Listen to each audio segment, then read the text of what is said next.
Kevin with some ice to work with. Bayaranta on his back. Pass across, shot, score! Poliuso puts the Gauchos in front. Curling with the puck now for Ockfish. Shot through traffic. He scores!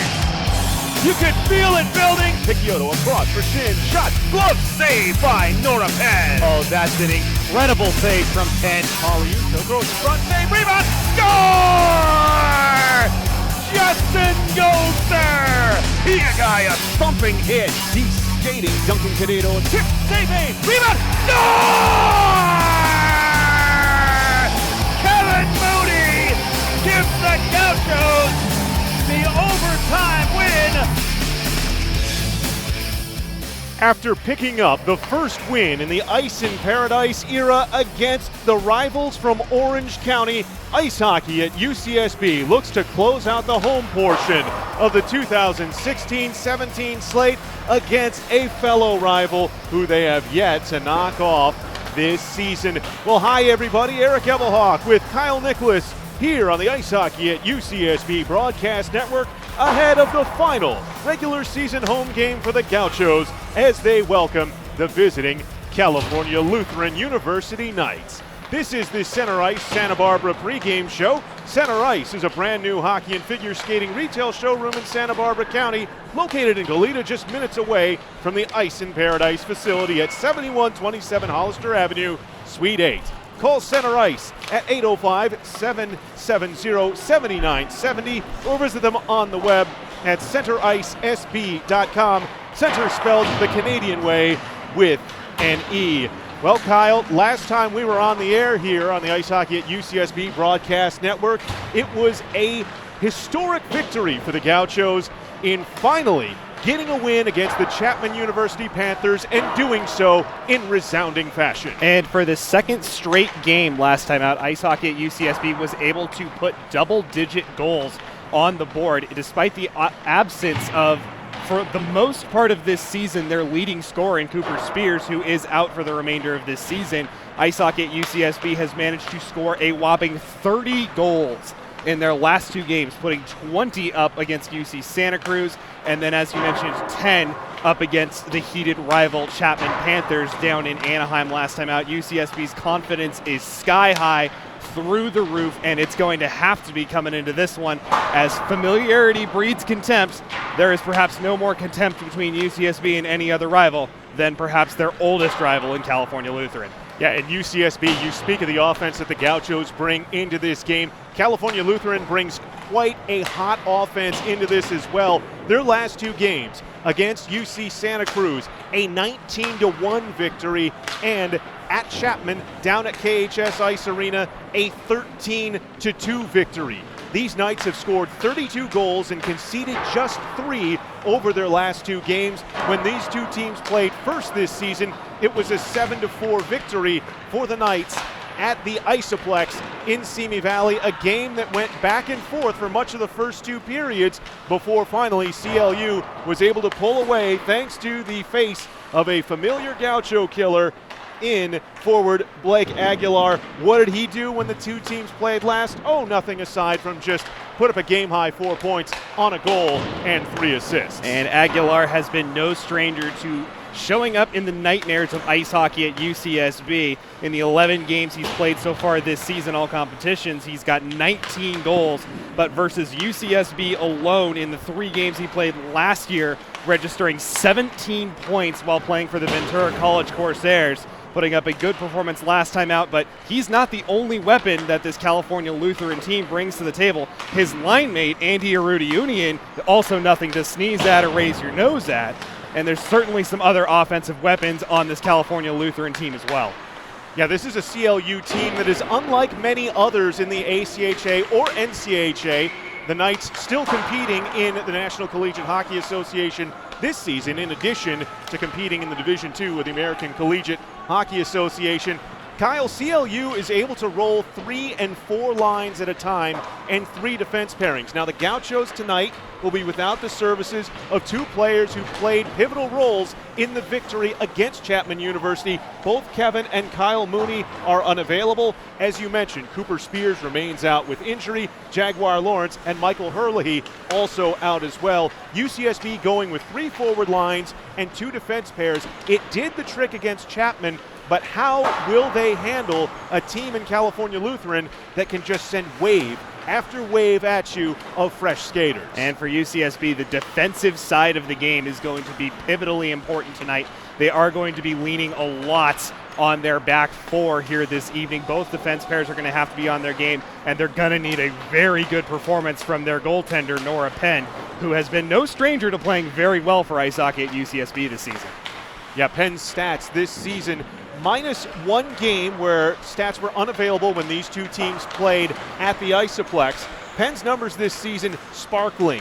An 8-4 record in the 12 games, which stats are available, with a .489 goals against average and an .834 save percentage. Now bear in mind, in the ACHA, if you're stopping over 80% of the shots you face, you are giving your team a tremendous opportunity, and Penn, certainly after facing an offensive powerhouse in Chapman with players the likes of Heki Veeranta, Easton Miller, both of them responsible for Chapman goals against, how she and how the defense pairing, mainly of Evgeny Slisenko and Eric Valois, were able to respond to that top pairing. You get the sense that those 2 will get the matchup against Blake Aguilar tonight to help out Nora Penn. And no matter how you set it up, it is going to be a tall task for ice hockey at UCSB to shut down Blake Aguilar. Blake Aguilar, much like we saw in Heki Veeranta last game, is one of those players that a coach can throw over the boards, and pretty much any shift he's on the ice, he can absolutely just take over the game.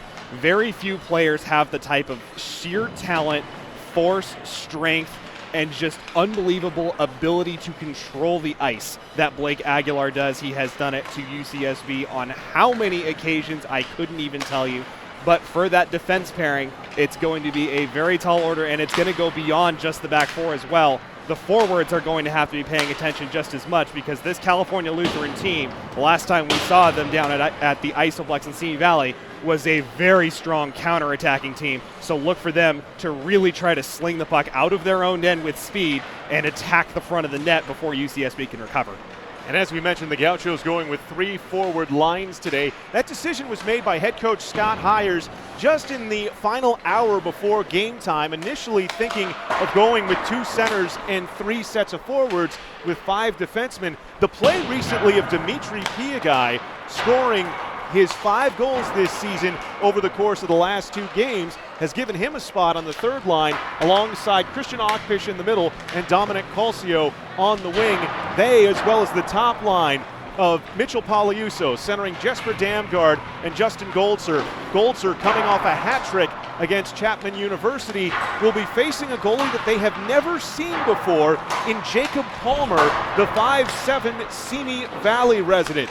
Palmer's numbers this season have been tremendous for California Lutheran. In 6 games played, a 2-1-0 record with a .485 goals against average, but get this, an .886 save percentage. He has given the Knights opportunities early on in the season when they struggled. CLU lost 5 of their first 6 games, but it wasn't due to the performance of Palmer, who, with an early injury to Grant Urosco, came in and really helped stabilize the goaltending position with Brian Felt, the goalie of record the last time these 2 teams played. But a new challenge between the pipes tonight for the Gauchos. And this is going to be one of those games where UCSB is going to really miss that sniping ability that the Mooney brothers can bring to the table. For a smaller goaltender, it's a little bit easier to pick those top corners. So look for ice hockey at UCSB to really look to sort of snipe the puck up where the goalie can't get to it. Play it to where he does not have the ability to drop down, cut off the angle, and use his body and positioning in order to cut it off. It's a similar type of issue that Nora Penn has to deal with in the ice hockey at UCSB goal for large portions of games. The other thing is, because he is a smaller goaltender, he's going to be playing further out on top of his goal crease to try to cut off angles. That is going to leave the weak side open, so if UCSB can string together one additional pass, they may be looking at an empty 4x6. And Kyle, as we close up the Center Ice Santa Barbara pregame show on the web at centericesb.com, center spelled the Canadian way with an E. Quick keys for the game. And my first key for this game is going to be weather the storm. Ice hockey at UCSB is outmanned here this evening. California Lutheran bringing a much larger bench up here. They are going to be rolling those lines and trying to work the puck around ice hockey at UCSB to try to wear them down. They are going to have to weather that storm, play patient, look for their opportunities, but conserve their energy. It's going to be a long haul here this evening. My second key to this game is going to be a key that we've seen on numerous occasions: stay out of the penalty box. Because killing penalties, one, it drains your energy. Two, the penalty kill has been a sore spot for ice hockey at UCSB this season. Don't give this high-power offense any opportunities. Even better, don't give them opportunities with the extra man. Number three, probably going to be as predictable as you can guess, shut down Blake Aguilar. If you can take Blake Aguilar out of it, you will give yourself a much better chance of coming out of this game with 2 points. But that is a tall order. It's going to be a full team effort for ice hockey at UCSB. They've shown they can do it. They did it with Veyranta last game. It's going to be a new challenge here tonight. UCSB has guaranteed a winning record for their first year in the ACHA's second division with an 8-5-0 record coming into tonight. CLU 6-7-0, but on the strength of 4 consecutive victories, looking to add to it in the second meeting this season between the Knights and the Gauchos from Ice in Paradise here in Goleta. We thank you for joining us for the Center Ice Santa Barbara pregame show. Visit Center Ice at 7127 Hollister Avenue in Goleta. After this, National Anthem will have the start of the game.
Full stands here at Ice in Paradise for the second regular season home finale in the Ice in Paradise era for ice hockey at UCSB as the Gauchos take on the California Lutheran University Knights. Eric Evelhoch, Kyle Nicolas, joined by cameraman Jesse Gutierrez and technical director Alina Portillo. Happy to be with you this Friday evening on the Ice Hockey at UCSB Broadcast Network. Starting lineups for both teams for the visiting California Lutheran University Knights. Head coach Patty O'Donnell with assistants George Wilk and Spencer Votipka send over a forward line consisting of Andy Arudiunian, Sean Callback, and Travis Jones, with defensemen Ariel Grinstein and Nick Cerezo in front of goaltender Jacob Palmer, who makes his 7th appearance of the season for the Knights. UCSB sending out Poliuso in the middle, with Damgard and Goltzer on the wings, Valois and Slisenko on defense, in front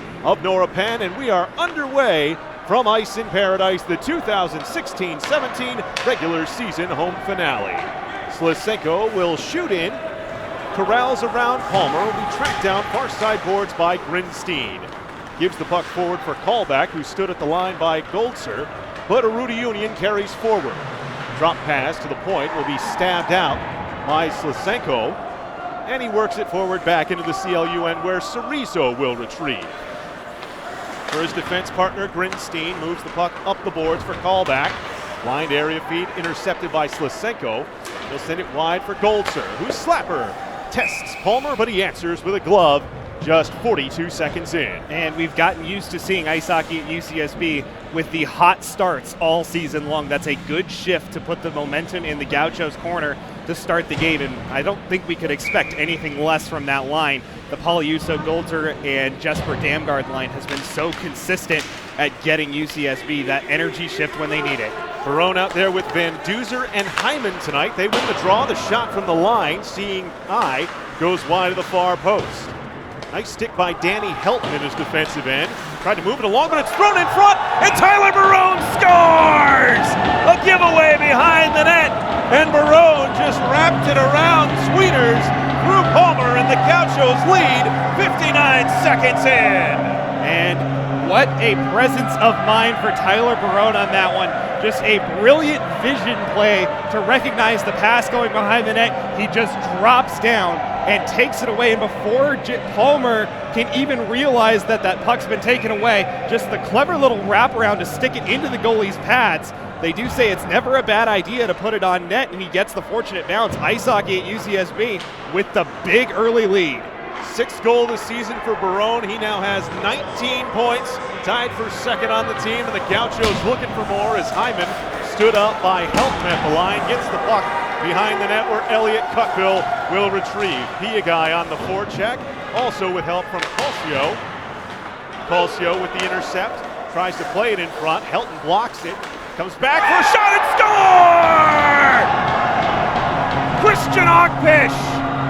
Oh, and you couldn't have a better start if you're the Gauchos. Ogpish, his fourth of the season, to Cobb, UCSB, 91 seconds in. And Christian Ogpish does exactly what we talked about in the pregame. He picks the top corner with a beautiful shot from right in between the tops of the circles against a smaller goaltender. That is the type of shot you need to take, and he hits his target perfectly. What a beautiful wrister. And UCSB, I don't think they could have written a better start. Ogpish from Calcio, the second goal of the game for the Gauchos, and CLU just wondering what's hit him as UCSB out and firing, but there is Blake Aguilar looking to turn the tide for the Knights. Valois stood him up, enables Polyuso to touch forward for Jesper Damgaard. Justin Goldser bodied off the puck, but able to work it forward, tried to chip it in on net. Hayden Smith shields it wide. Will take the body from Damgaard as Polyuso there, standing him up as well. Max Roberson tries to help for the Knights, but Damgaard works it for Polyuso. Leading scorer for the Gauchos. Polyuso tried to walk in front. His feed too high for the back-cutting Slisenko, and here comes Aguilar. Aguilar, nice stick by Valois to stand him up, and UCSB able to retrieve. Kyle, Aguilar's a bit of a floater out there. Have to be good at containing him one-on-one. Got to keep your head up every time he's on the ice. Good job by Greg Hyman just working in and getting the shot on net to draw the face-off with 17:27 to go in the first period. And just one of the little subtle mental battles that happened at the end of that one-on-one between Aguilar and Eric Valois. Valois knocked the puck away from Aguilar, but then continued to stare him down as they skated backward in there, as though to say, hey, I'm not letting you through easily. Off the draw, Ariel Grinstein will work the puck up the near boards for Travis Jones. Intercepted in the neutral zone. Gauchos played it back in, but Grinstein intercepts. Under pressure from Hunter Van Duzer. He had a goal against Chapman. That was just his second of the season. Sean Callback able to work the puck forward for Nick Cerezo. Cerezo angles it behind Penn. She'll stick it back behind, but CLU there on the pickup. Rudy Union tried to throw it in front off the stick. Shot in on Penn, makes her first save, rebound shoveled wide at the far post. Gauchos angle it out to neutral ice where Grinstein will intercept as Hyman goes off for a change. Callback. Tunes it up wide of the blocker. Grinstein throws it in front, chipped on Penn. Don't know if it got through on Travis Jones's whack. But back at the line, Nick Cerezo shot through traffic, changes direction, Penn makes the save. Puck still loose and finally frozen by the German-born Gaucho goalie. And she had to make a great first save on that one. The double deflection as the shot came through off a shin guard and then off a skate on the way in. Good, solid positioning meant she didn't have to necessarily react to that one, but had her pads down and in the right spot in order to make that initial save. That is the type of play you really want to see your goaltender make after making a great start like UCSB's had in this one. New player for California Lutheran University, number 6, Corey Pallone on the draw, loses it to Achpish in the defensive end for the Gauchos. Slisenko tries to move it along for Pregame. Pallone makes that difficult, but it's cleared to the line. This will get through Jake Olenak, and Danny Helton back to retrieve. Sends it far boards for Cutville. Elliott spins it forward for Pallone. Gets through Achpish. Pallone throws it in front. Penn makes a great save on Blake Stevens, who's another tremendous scorer for California Lutheran. I don't know how we didn't talk about him more in pregame. He's done some damage to UCSB over the years. Achpish angles it in. Palmer will tee it up behind the net for Olenak. Olenak, pressure from behind from Pregame. Finds Elliott Cutville, and Pregame, with a deflection, forces CLU to have to reset on the breakout. Cutville sends it wide for Helton, who angles it behind Penn. Worked along by Damgard. Pregame. Snowplow stops it. It's thrown in front. Penn keeps it moving along for Valois, who sends it out to neutral ice where Helton retrieves. Switching for Jake Olenak. Olenak plays to the middle. Hayden Smith is stood up by Valois, and Slisenko sends it far boards for Damgard. Damgard has Aguilar on his back. Play to the near point where it'll be held in for a moment by Raymond Evans. And worked back around. UCSB with the first 2 goals in the first 91 seconds. We've played just over 5:15 here in period number 1 as the slow roller on Palmer will force Max Hobro to play it, and Poliuso forces the turnover. Poliuso shoved from behind by Hobro, and Max comes up with a steal. Drops it off for Aguilar. Aguilar tries to dipsy-deedle his way, throws it in front, cleared back to the line, but held and returned for Aguilar. Aguilar, pad save by Penn. Aruda Union retrieves. Sends it back to the line for Evans. Switching. Hobro, shot. Penn makes the save. Puck behind the net. Poliuso engaged with Aguilar. Aruda Union tried to turn it free, but Damgard gets it to the line no further than Evans. Those are the pucks you got to get out of your end at the end of your shift. The second try, it's finally worked forward for Golzer, and now an odd man chance for the Gauchos. Golzer shot, save, rebound. Poliuso just couldn't put it on frame.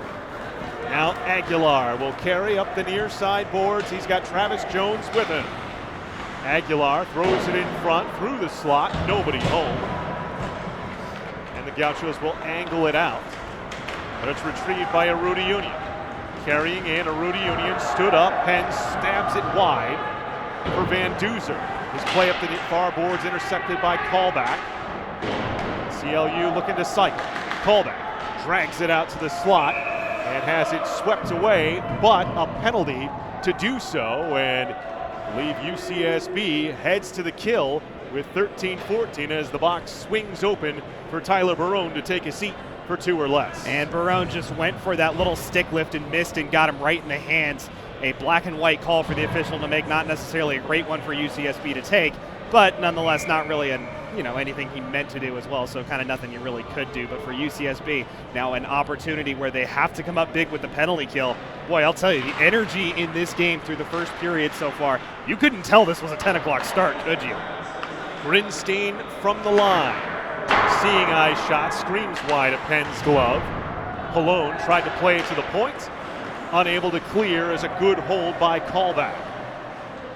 But on the second try, Valois able to sling it the length of the sheet. Palmer tees it up for Grinstein, who's coming off a 7-point performance against UC Santa Cruz, and then 2 goals and an assist against Chapman in the last 2 nights' games. Elliott Cutville, shot through traffic, deflects off Piagai's stick away high into the mesh netting. Face-off forthcoming with 1:21 remaining on the Knights' power play. And I believe this face-off should be coming outside of the zone as the whistle blew before that puck went out of play because of a crease violation. There was a Cal Lutheran player in Nora Penn's crease. Great catch, Kyle. Which is not an NHL rule, but it is a rule in the ACHA. If you have possession of the puck in the offensive zone and one of your players enters the goal crease, it is an automatic dead puck whistle. Face-off comes outside. Pallone out there with Cutbill and Blake Stevens, the forward pair on this power play, as Grinstein drops it back for Sean Callback. Callback able to gain the line despite Ockpish's pressure. Pallone taken down in the slot, and UCSB able to knuckleball this one in on Palmer. The first 60 seconds killed by the Gauchos. Stretch pass by the goalie for Cutbill. He'll tee it up for Blake Stevens. Stevens switches to the far point. Blake Aguilar. Pass, backdoor, saved by Penn, slams it shut on Cutbill. Oh man, Cutbill had a wide open side of the net. What a save from Penn. Aguilar tried to one-touch it for Grinstein, and it dribbles out to neutral ice. 30 seconds remain on the kill. Grinstein will circle and reset as Aguilar had it go off his backhand, and Piagai backhands it all the way down the sheet. Grinstein gives for Aguilar. In flight up the near wing. Curls behind the net. Looking for a place to go with it. Feeds back door for Cutbill, still hesitating. Now played behind the net. Trying to be thrown in front, into the feet. Shot blocked by the defenseman in front. Aguilar shot through traffic. Penn makes the save as it changed direction, and the Gauchos have killed the first Knights power play of the game. Pressure still as Cutbill shot goes wide, and now Dominic Calcio angles it up the boards, but a nice hold in by Aguilar.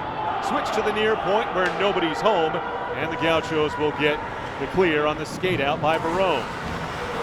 Dropped it back for Poliuso, who takes a couple hits as a Rudy Union skates away with it for CLU. Pitching wedge ahead forward as Penn comes out to poke it away from Travis Jones. Whistle and a stoppage in play by the official. And Kyle, that's not something we see very regularly from Nora Penn, coming off of her line as if she's a soccer keeper there. I was going to say a little bit of maybe the European goaltender heritage there, only I should say goalkeeper in that instance, being, as you described, a little bit more of a soccer goalie move coming out to stop that breakaway. Manuel Neuer-esque. Takes a little bit of bravery to do that, I'll tell you. Face off to her left, controlled by CLU. Helton from the line, seeing eye shot. Penn makes the save and is able to gather the rebound in with Callback sniffing around. And I think UCSB got lucky on that one, as I don't think she had that rebound fully, but the referee lost sight of the puck, thought Nora Penn had it, so he blew the whistle, blew the play dead. They nonetheless get the face-off down to the glove side of Nora Penn. 10:24 to go in the first period as Callback on the draw. Tries to step through on Poliuso. His shot saved by Penn. She makes a save on a rebound as well. Travis Jones gets the second stab, and once again, Nora equal to the task. Well, since UCSB jumped out to that hot start, especially the penalty that UCSB had to kill did not help, but the momentum has pretty squarely been in the corner of California Lutheran. They've been spending a lot of time in the UCSB end. It's going to kind of continue to be that way for a lot of the night just because of the numerical advantage they have. Gauchos able to break out. Sent wide for Barone. As Barone, hassled by Helton, bodies his way through. Has help from Hyman. Greg throws it to the high slot. Nobody home. Was looking for Van Duzer, but Slisenko the steal on the attempted clear. Tries a backdoor feed, broken up, but comes for Barone. Barone throws it in front, hits it off the outside of the net as it changed directions in front, looking for Hyman. Callback. Hassled by Barone. Works it for Olenak. Being grounded by Greg Hyman. Board battles. CLU wins this one as a Rudy Union gives up for Callback, and he'll just flop shot it out towards the near side boards. Valois switches for Slisenko before checking pressure on him from Pallone. Gauchos triangle to beat the pressure, and now Ockpish carries it. His shot, save made, rebound comes loose, but Palmer able to reel it in with 9:08 to go in the first period. And great shift on that play from UCSB in order to get the puck down into the California Lutheran end and just grind away at the Knight defense. Those are the plays you need to take some of the pressure off your goaltender, take some pressure off your defense, kind of start to wear down on the opponents. UCSB is going to need several more of those as the game goes on. Shot from the line deflects off Pregame to Blount, whose shot goes behind the net. Pregame hesitates, spins it back around behind the net where Max Hobro will play it forward. Gauchos send it back in, have to touch up on the offside. Plenty of time for Hobro to determine which lane he'll skate out with. Switches towards the far one and tries a shot that just goes looping up out of play. Good deflection from James Blount, having his stick in the lane right there. We talked a little bit earlier about number 9 for California Lutheran, Blake Stevens, the 6'1" forward, has done his fair share of damage to ice hockey at UCSB in the 6 games he has played against them. He is on a goal per game pace, 6 goals with 4 assists, 10 points. 2 of his goals have also been game winners. He had the winner earlier this season and sends it behind the net. He's out there on a line with Pallone and Elliott Cutbill. Bouncing ball goes out to neutral ice. And back to retrieve. Nick Cerezo feels the pressure from Goldser and gets it back behind. Stevens curls and switches for Cutbill. Cutbill's pass intercepted by Poliuso. Poliuso area feed. Stevens forced the turnover. The Gauchos will ladle it back in. Here's a chance for Goldser. He stood up in the slot by Grinstein, tried to draw it to the backhand. Cutbill skates in. Cutbill across the slot. Tries to backhand it back in front, swatted away. But the Knights continue to lurk. It's thrown in front and unable to get a shot. Good shot on net. Nick Cerezo just rolls it in on Penn, who holds with 7:38 to go in the first. And that play started with a tremendous defensive play from Grinstein on that last one, recognizing that Goldser going for that one little extra stick handle to try to get it around him, not buying it at all whatsoever. He puts his shoulder right into Goldser's sternum and sends him down, and his team gets a chance because of it. UCSB able to fight the puck out to neutral ice off the one face-off by Aguilar, but Blake angles it back in for CLU, where Valois will set up behind the net. Feels the pressure, drops it off for Tyler Barone in the near corner. Now Slisenko, bodied up by Max Roberson. Van Duzer has it go past him for Jake Olenek. His shot wide of the far post. UCSB able to angle it out, but a nice job by Danny Helton to hold the red line and regain possession for California Lutheran. Hayden Smith drops off for Aguilar, who angles it behind. You can tell CLU wants to play the heavy game here as Aguilar, sharp angle shot, goes through the crease. Helton sends it through the slot. Once again, nobody home. Olenek activates to send it behind the net. Slisenko reverses for Valois. And he'll angle it up the near side boards, but get no further than the red line. Aguilar back to retrieve and will wind back up at his own blue line with forward pressure here from Greg Hyman. Force the area pass ahead for Andy Arrudiunian. Arrudiunian shot hits the trailing skate of Vieira on the block. Barone up the far boards, and the Gauchos will skate through center with control. Dominic Calcio goes wide into the slot, hops off the stick of Barone, but Pregame, the late man there to retrieve. Pregame tried to backhand it in front for Calcio. Nice sweep check by Hobro, and away skates Sean Callback. Callback stood up by Blount. Held in at the line by Hobro. Callback tried to kick it, skate to stick. Sends it back to the line for a slapper that screams wide from Hobro. I don't think Penn saw it. Blount angles the puck out of the corner, and UCSB able to get it out to neutral ice. But again, back defensively, Raymond Evans able to prevent the breakout feed for Pregame. One high forecheck here from California Lutheran. As the trouble completing the pass, it's to Raymond Evans playing forward for Stevens.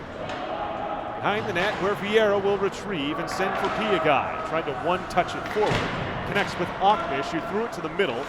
Nobody was home, but it comes back for Ox, who has the second goal of the game for UCSB. Goleta shot, save made, rebound, batted down with a high stick by Christian Ochbish in front of Jacob Palmer, and the whistle goes with 4:40 to go in the first period. It looks like the face-off, Kyle, coming outside the zone here as the net came off the mooring. And it was Christian Ochbish that knocked it up, but I think this also might be a crease violation like what we saw earlier, though. I'm a little surprised it was called, as Ochbish was pretty clearly pushed into the California Lutheran, and for some reason this one is coming all the way down next to Nora Penn. I'm not really sure what the call was on that one. Maybe it was a high stick.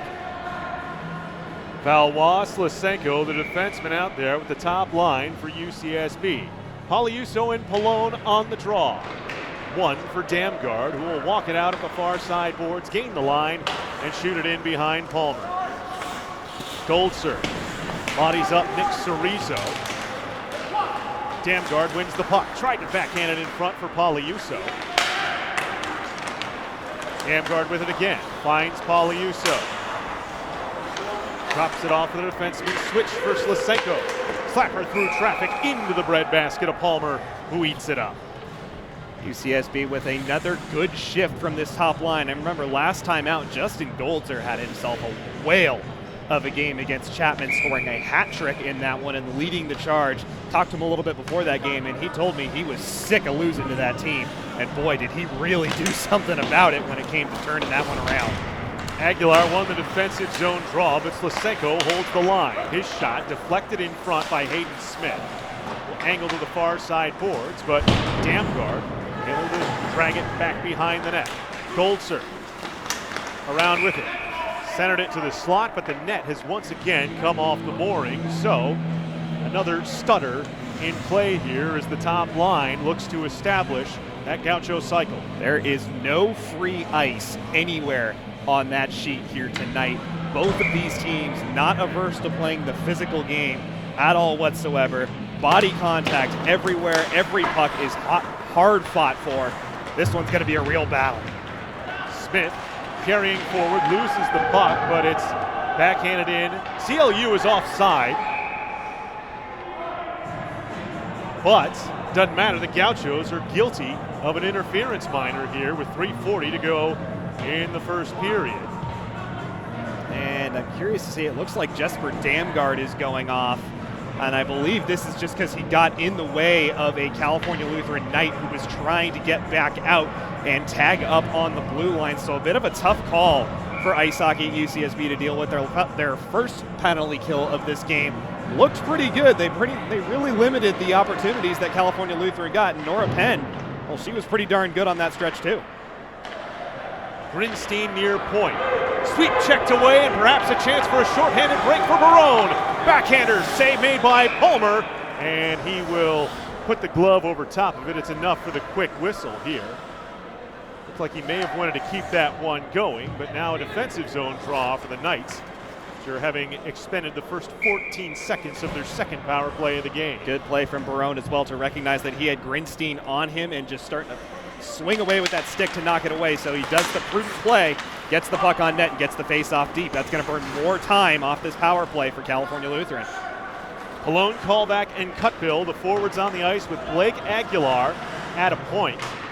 Certainly has no problem stepping up, though, as his pass for callback at his feet, but Sean gathers his shot, goes wide. Aguilar shields the man away and switches. Cutbill, his shot, Penn the save. Puck comes loose behind the net, but the official blows the play dead as Nora was contacted with at the near side post here. Looks to me like her helmet may have come loose. I can't really tell, but nonetheless gets the benefit of that whistle. I think it probably was for the head contact there. Grinstein walks the line. Is for a callback slapper. Save made Penn. Rebound goes behind the nets. Tried to set up a down sneaking callback. Corey Pallone bodied up by Blounce. gives it for callback below the red line. Return feed for Pallone, loops it over top of the net. Cut bill. To the line for Grinstein. Shot off the mask of Penn, and she's able to get the bounding rebound, and that draws plaudits from the Locos in attendance. And it takes a lot of mental resolve to shake off a shot cracking you in the mask like that and then recognizing where the rebound had dropped to and then jumping on top of it. Nora Penn unfazed by that contact right there, and you can tell right now just by looking at her, she is feeling it here tonight. She is square to shots. She is limiting the rebound opportunities. This is one of the best 20-minute periods I think she's played all season long, and it can't come at a better time for UCSB. Battle for the puck. The Gauchos shoot it off the ice. Heads up in the stands. So face-off coming in the near side dot. You know, the goalie masks nowadays, Kyle, most of them made Kevlar infused. I think back in the day when masks were first introduced, Jacques Plante, the first goalie to regularly wear one, were made out of fiberglass. And yeah, that shot would have hurt. Perhaps most famously, the fiberglass mask, Gary Cheevers of Boston, who used to put stitches whenever he was hit in the face with a puck where he would have needed it. Shot from the line is easily gathered with the glove of Penn. 27 seconds remaining in the second CLU power play of the game. And we've talked about the atmosphere in the building here tonight. I think a little bit of some creativity from the fans on that last puck that went up and out of play. The fans chanting "free puck." Gotta love college hockey fans. Achpish wins the defensive zone draw. Hard hammer out by Valois, the length of the sheet. Back to retrieve Raymond Evans. Simi Valley native. Blind area pass that Blake Stevens has to go and retrieve. Hobro gives it up for Achpish. Just backhand it in and kill off the second minor of the game against UCSB. And another great looking penalty kill for UCSB. You'd be hard pressed to tell me that's been a real trouble spot for the Gauchos this season. Calcio, puck battle along the near side boards of Rudy Union, feeds forward for Aguilar. Aguilar being shielded wide, his shot over the blocker of Penn, held it at the line. Big hit delivered. And now Piagai shielded off the puck by Raymond Evans. Hobro, slapper, cranks into the far corner with 1 minute remaining in the first period. Gauchos lead on the strength of a pair of goals in the first 91 seconds. Danny Helton. Smith slow rolls it. And he'll bounce back in behind Penn for Blount to pick up. Pass gets through Damgard. Helton from the line.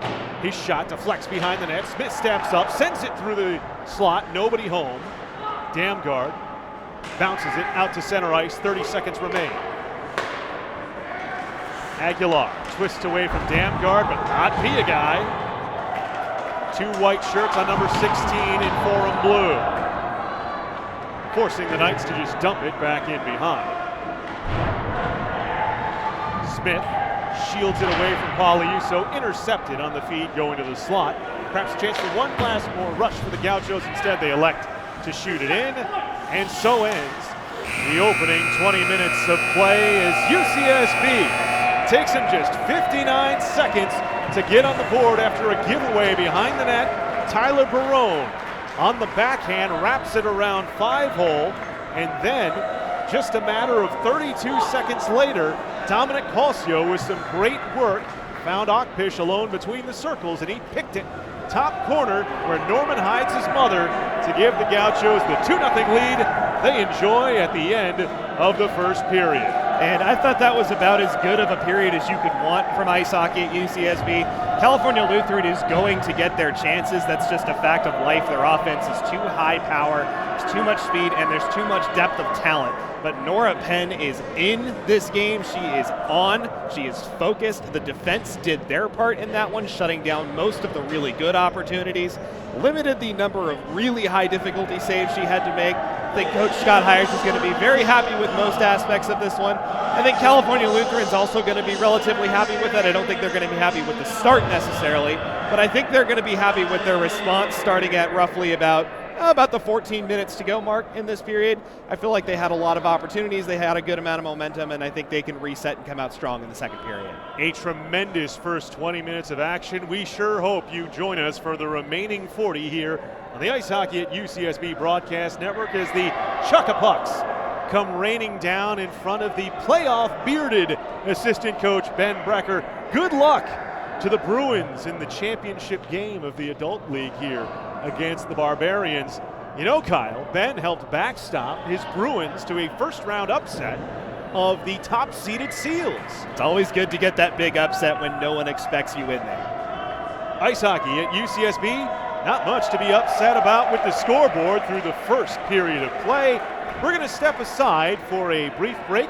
When we return, we'll be talking NHL All-Star Game and then bring you the second period of action on the Ice Hockey at UCSB Broadcast Network. Gauchos lead it 2-0 on the strength of goals by Barone and Ogpish. Just 91 seconds into the period. CLU, a good pushback. How will the two teams respond in the middle frame? We'll find out after this.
First intermission here at Ice in Paradise in Goleta, where ice hockey at UCSB leads the California Lutheran University Knights by a 2-0 score. Eric Evelhoch and Kyle Nicolas with you on the Ice Hockey at UCSB Broadcast Network. Tyler Barone scoring his 6th goal of the season, as well as Christian Ockfish netting number 4, giving the Gauchos the edge here. And Kyle, with NHL All-Star Weekend upon us in Los Angeles, this is the 3rd time that LA has hosted this event within the past 4 decades, and it got me thinking. We've seen so many different formats of the All-Star Game. LA getting the opportunity to see the division versus division 20-minute 3-on-3 format.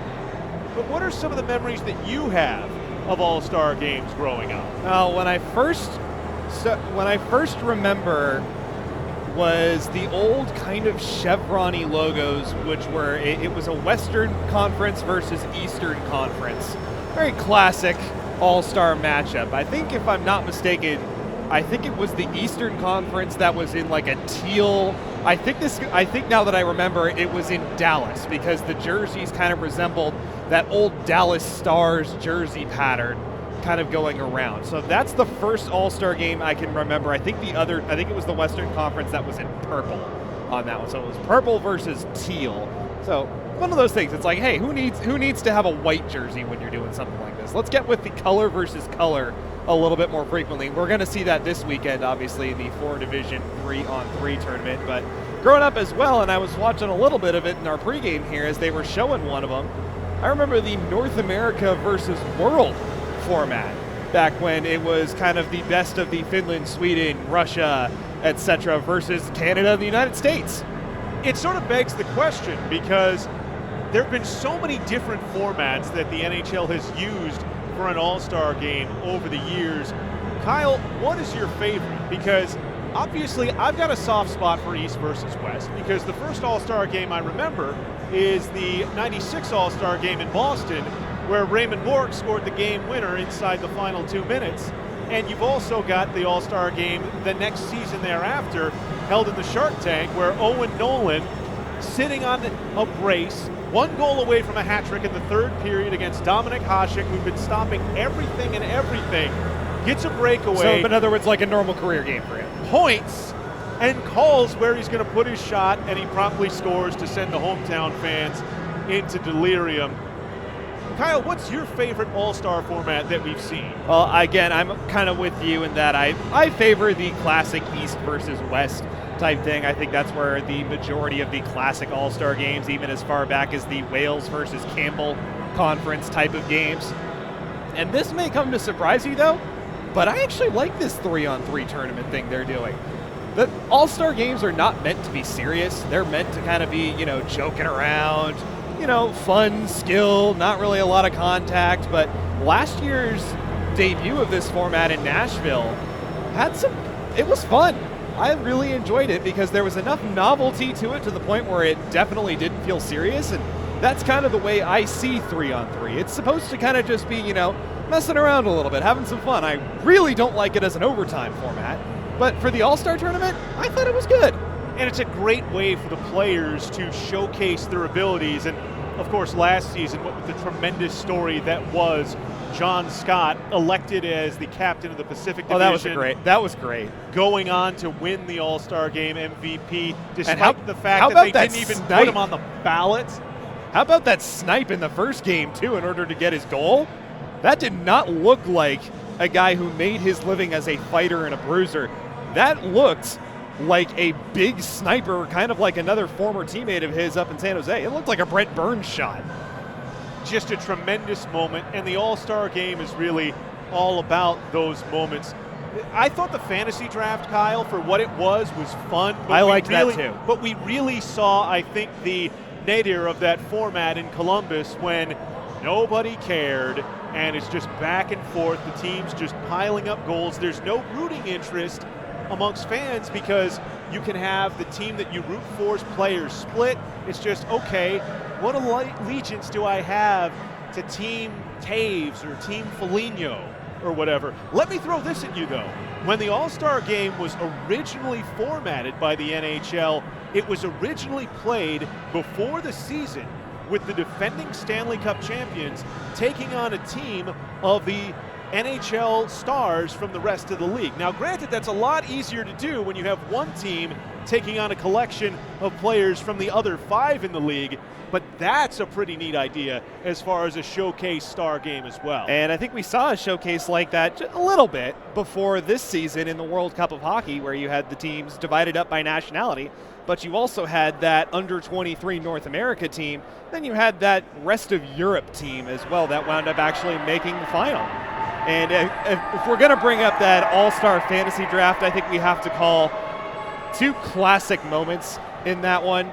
In one of them being Phil Kessel just kind of sitting there alone as the first ever last-picked player, just kind of sitting there with this sly or shy grin on his face of like, Mr. Irrelevant. Well, this happened. And then the very next year, Alexander Ovechkin holding up a little paper sign that said, "Pick me last, I need a car." Which he wound up getting that car anyway after the fact. He was not the last pick, but it wound up being a great story as he wanted to get that car for a family in need, and Honda went ahead and donated one to that family anyway. Great opportunity to see the character of the players. And, Kyle, I think about that format, and I wonder, who on the Gaucho team do you think would be the most interesting if they were sitting and waiting in a fantasy draft style format? Now, mind you, we've seen some rather classic moments this season, what with Nora Penn being interviewed post-game and the entire team rolling up behind her to give her plaudits, Dimitri Piagai playing the meow game from Super Troopers, getting water dumped on him. I would love to see Cooper Spears sit there and watch the picks go by in front of him while he sits there in that stand. I feel like he would be a rather interesting character to watch in that situation. Personality-wise, he takes a lot of pride in being a competitor, being one of the best out there on the ice, and it's what drives him, and I have a feeling the longer he sits there, the more anxious he would get. Of course, Spears, still the Gauchos' leading goal scorer for the season with 12 goals. He is unavailable due to injury for likely the remainder of this season. One more game coming up for the Gauchos, and that will be next Saturday, February the 4th, when they take on this same California Lutheran Knights team over at the Isoplex in Simi Valley. We will have an audio-only broadcast for you on MixLR, mixlr.com/icehockeyucsb. 9 p.m. scheduled start for that one. Join us for that. But as we settle in for the second period here with UCSB leading 2-0, Kyle, what are you looking to see the Gauchos perhaps tweak about their game to get back to the strong start that they had in the opening 20? I'd like to see them maybe take a little bit better care of the puck in their own zone and really focus on getting it out over the blue line when they get the opportunity. They turned a few pucks over, just trying to get it back out. So take a little bit better care of the puck, make sure it gets out, and force California Lutheran to get back on side. Valois controlling in his own end, top line out for UCSB to begin the middle frame. Jesper Damgaard carrying into the slot. Stood up, gets the puck back, threw it in front, just a step behind Justin Goldser. Slisenko cranks a slapper that's gobbled by the glove of Jacob Palmer. And we've talked an awful lot about the hot starts ice hockey at UCSB has. No exception here tonight. UCSB clearly feeding off of the energy from their hometown crowd. But on that same note, second periods have not been as good for ice hockey at UCSB this season, maybe losing a little bit of that energy when they go back to the locker room. They're going to need to keep it up here. They got a 2-goal lead, but that can disappear quickly here in the ACHA. Aguilar looking to make quick work of that. His shot goes wide of the glove. Goes to the line and gets through Helton. Pauliuso gives chase and forces the giveaway for Damgaard. Pauliuso offside. Jesper had to wait for the carry-in. Damgaard, sharp angle shot, deflects up out of play, and we've had 2 whistles in the first 46 seconds played. A little bit of a choppy start to the period, but nonetheless, we've come to expect good, solid shifts from this line, and another good one there. They seem to really be feeling it, and this is the line that has been stuck together for, I think, if not the entirety of this season, the vast majority of it. That line with Pauliuso, Goldser, and Jesper Damgaard has just been so rock solid all season long. It reminds me an awful lot of a particular line down in Anaheim, which has been together for about the last 2 years now. Again, the same kind of solid reliability from that Kessler line.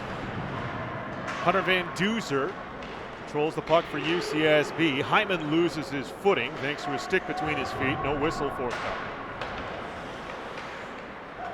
As in his own end, Jake Olenek will swing it around for Danny Helton. Blake Stevens on a drop back. It's intercepted, thrown to the slot, but on the backhand, Corey Pallone intercepts. And a play forward for Stevens. Stevens stood up by Blounce. Shouts come from the Knights bench. No whistle forthcoming. UCSB's already had to kill off 2 penalties in this game. Good hold at the line by Cutville. This pass was intercepted and sent the length of the sheet on Palmer by Blount. The slow rolling curl type shots. Cutville plays forward for Stevens. Stevens shot, shoots it into the feet of the standing up Vieira. Nice block in front by Blount. And Barone will spring it forward for Calcio. Calcio put it in the feet of Piagai, forcing Demo to curry off on the near side boards. Throws it in front. Picked up by Barone, back to the line. Valois, slapper, pad save, rebound, shoveled over the net by Piagai. And I think the goaltender got just enough of that. What a save from Palmer. And an icing here as Slisenko out-angles callback.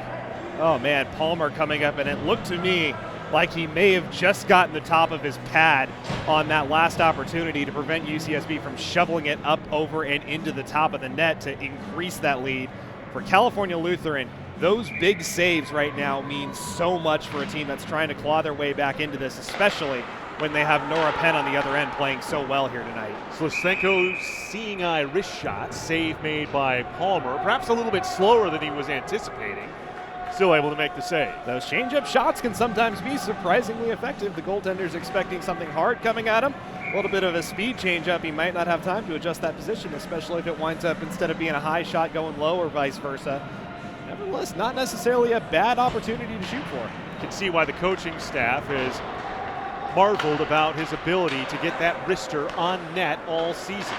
Piagai's shot deflects off the stick of Evans. Sent behind the net. Calcio couldn't control. Callback. Stood up by Piagai. But the Knights able to angle it. A Rudy Union bounces it to the blue line, and a big collision there with Travis Jones and CLU. Looks like they're going to be called for their first penalty of the game as Piagai up and agitated with words for Sean Callback, but they'll remain just that, words. And a big collision in the middle of the ice. Dimitri Piagai has been throwing his weight around all night long, so you could really expect some sort of retribution at some point. I don't know what the penalty situation is going to be. It looks like Piagai may be going to the box for mouthing off a little bit here. So I think we're getting an even up, and I don't know if it's going to be 5-on-5 or if UCSB is going to get a power play out of this one. There is a 2-minute penalty up on the board right now for California Lutheran.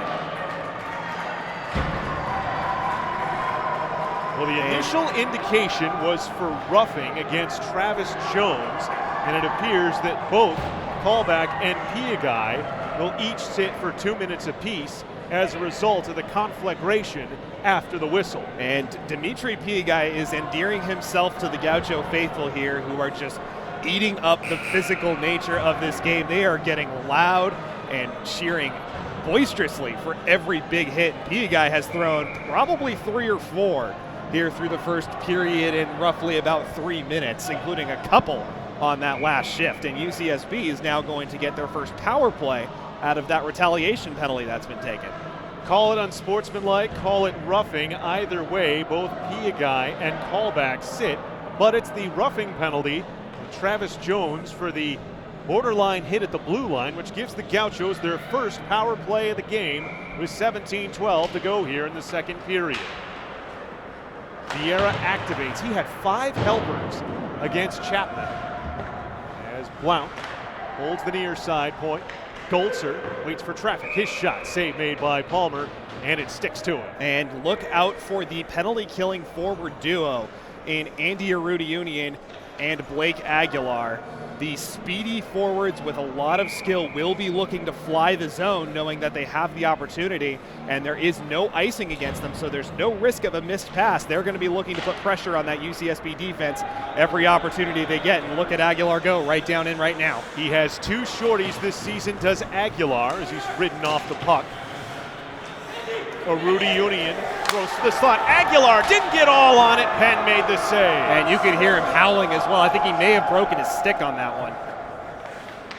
An expensive miss for Aguilar as the Gauchos now try to make it expensive on the scoreboard. Whiffed by Goleta, but it rolls for Valois near the red line.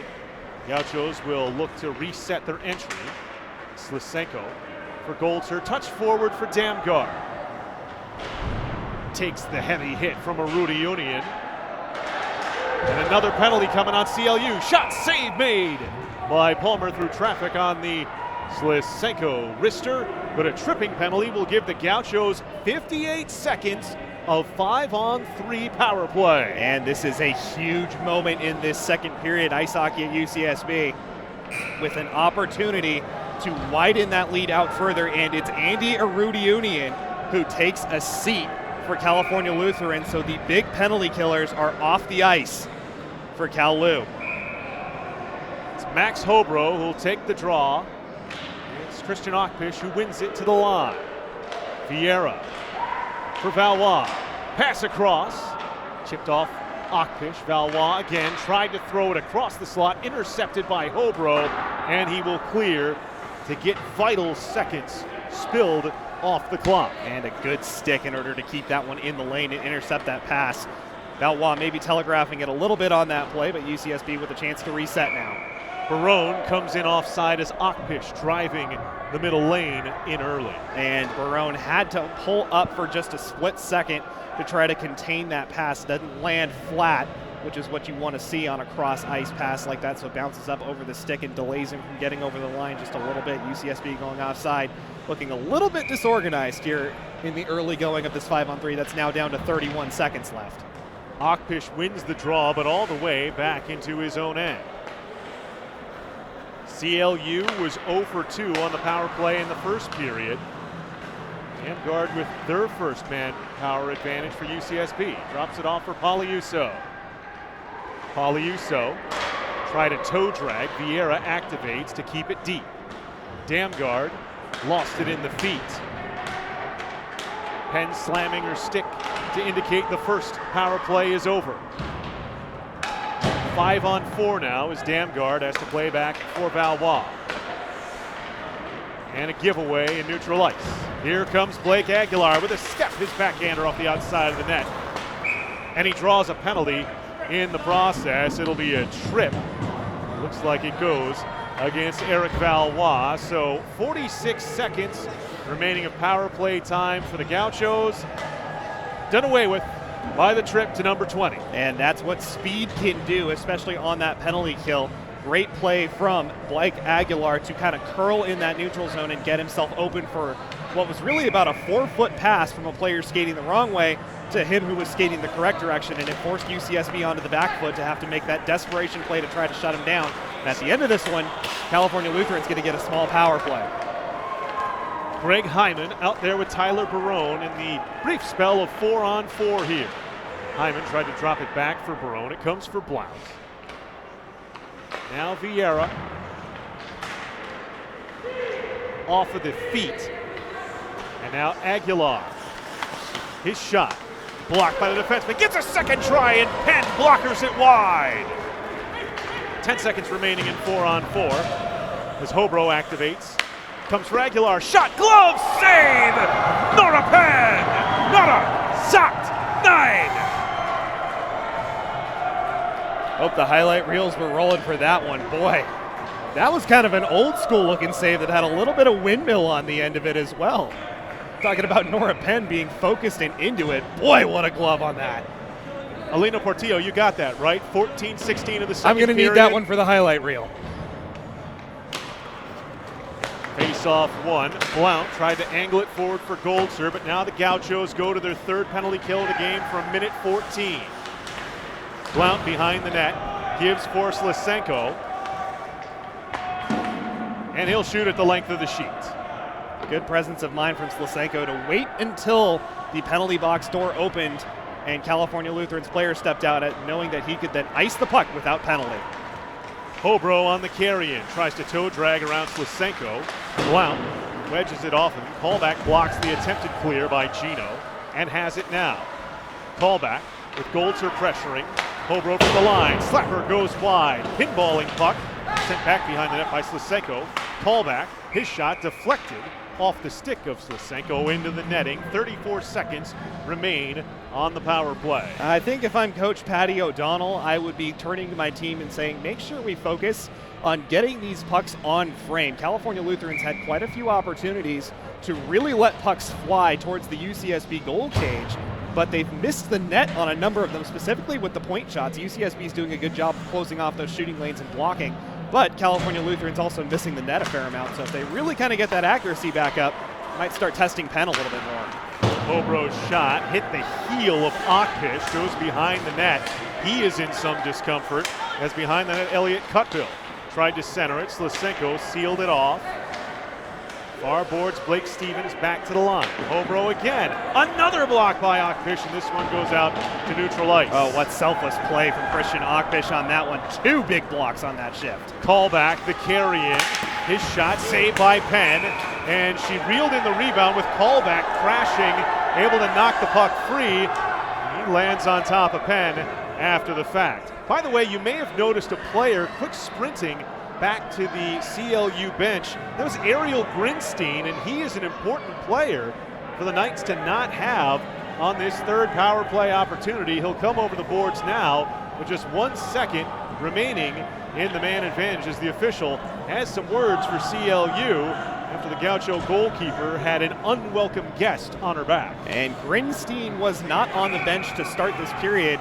Judging by the fact that he sprinted back over, I'm willing to guess it may have been an equipment issue, maybe needing a skate sharpened or something like that at the skate rental counter down here at Ice in Paradise. But he jumps over the boards now, and that is another weapon that California Lutheran is going to rely on for I should say the even strength now, as there's 1 second left on this power play opportunity, and UCSB 3 for 3 on the penalty kill here tonight. Barone angles it up the boards. Grinstein holds in. Pallone takes a shove from Piagai. Plays it back for a Rudionian. Will give for Grinstein. Switch across. Too far for Olenak. His shot blocked there by Vieira. Puck comes back for Andrew, and he'll use the glass to angle it out. 12:30 to go in the second period. All the offense in the opening 20 minutes. The opening 91 seconds of the first. Rudionian stood up by Barone. Can't get it beyond Grinstein. Aguilar in his own end will rag back with it. Hyman stepped up on him, but he speeds by in up the far side. Angled wide by Vieira. Valois forces the drop off for a Rudionian. Played to the slot, and Aguilar unable to receive the feed. One of the few times, Kyle, that Blake and Andy have not been on the same page. Yeah, they really do have that chemistry where they can find each other at any point on the ice.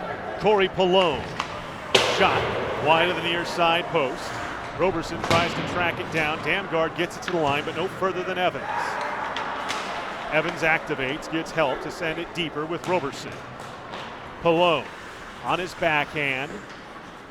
Sends it to the corner where Roberson will try and retrieve behind the net. Damgard tried to angle it up the near side boards. And off of Evans, and Evans sends it back to the line. Aguilar shot looking for the tip in front, goes behind the net. Now retrieved near boards by Pallone. Pallone with Valois hassling it. Hyman able to dig it out. Played for Pallone by Grinstein. Unable to get it to the slot. Evans bodied but still controls. Grinstein shot through traffic. Penn with a save and pushes it to the far boards for Paliuso, who can't get it past Smith. But on the second try, Valois sends it in on Palmer, no icing. Oh, that's huge for UCSB as they can get a full line change on this one. That was a long shift in the UCSB zone to end that penalty kill. Grinstein looks to lead the charge out of his own end. Achpish forces him back and forces the feed for Cerezo, who gives up for Smith. forward for callback. Pass across. Calcio with a nice job on the back check to deny the chance for Travis Jones. Smith holds the line. Slisenko intercepts his feed, but Smith able to stab it deeper for Blount. Connects with Calcio. Forward for Achpish. Achpish has Golter driving the center lane, sends it behind the net. Golter in front. Calcio, save made by Palmer. Boy, Jake has not seen much rubber here in the second period. Good alertness. 4 ticks past the midway mark. It can be really, really difficult as a goaltender to stand stagnant for so long and then have to make a save like that one that he just made on Dominic Calcio. A Ted Bell save as Calcio got found with the pass right on top of the goal crease and tried to jam it short side. Good alertness, as you mentioned, good awareness, and way to get that pad down on the ice and really shut down that short side shot. Vieira's shoot behind the net, intercepted and angled off the boards. Neutral ice where Achpish will slam it back in.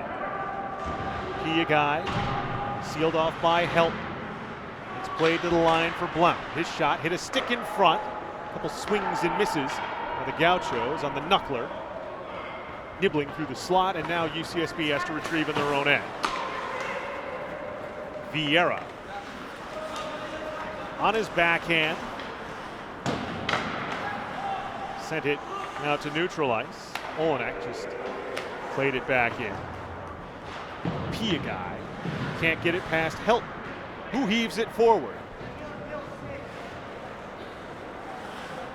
Territorial battle here as Blount, potential giveaway here. Pia guy taking the body on Cutbill.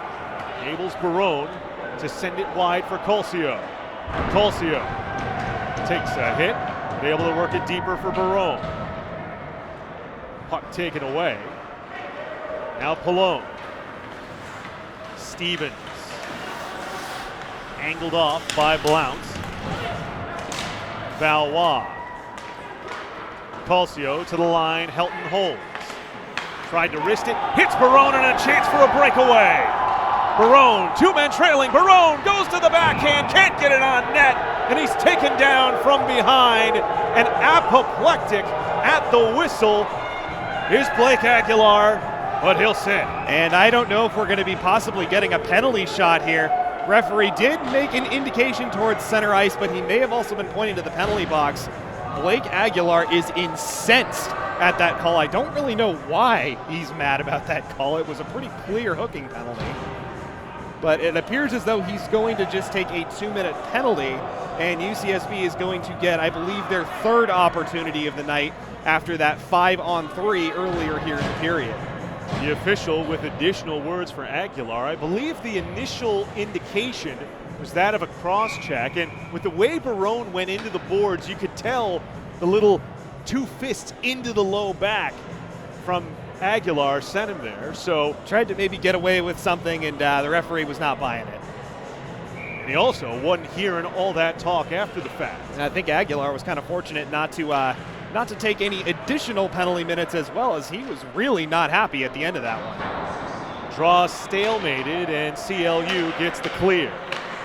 Slisenko for Valois.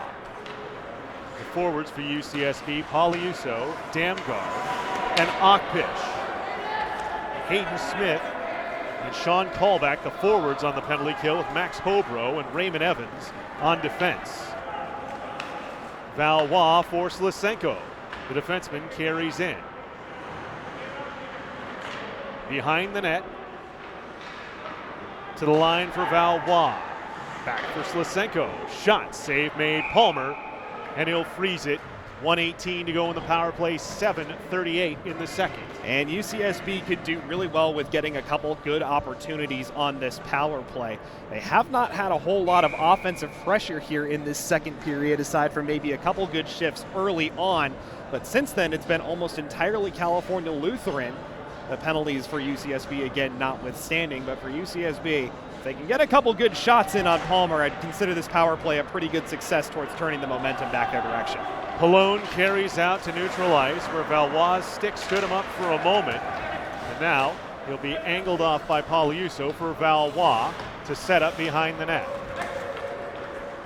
Goals by Tyler Barone and Christian Ockpish, the only two on the boards for UCSB. Jesper Damgaard stood up at the line, but Ockpish also plays defense. Shot from the point, unable to get a tip in front, Pauliuso, and an easy gather and hold for Palmer.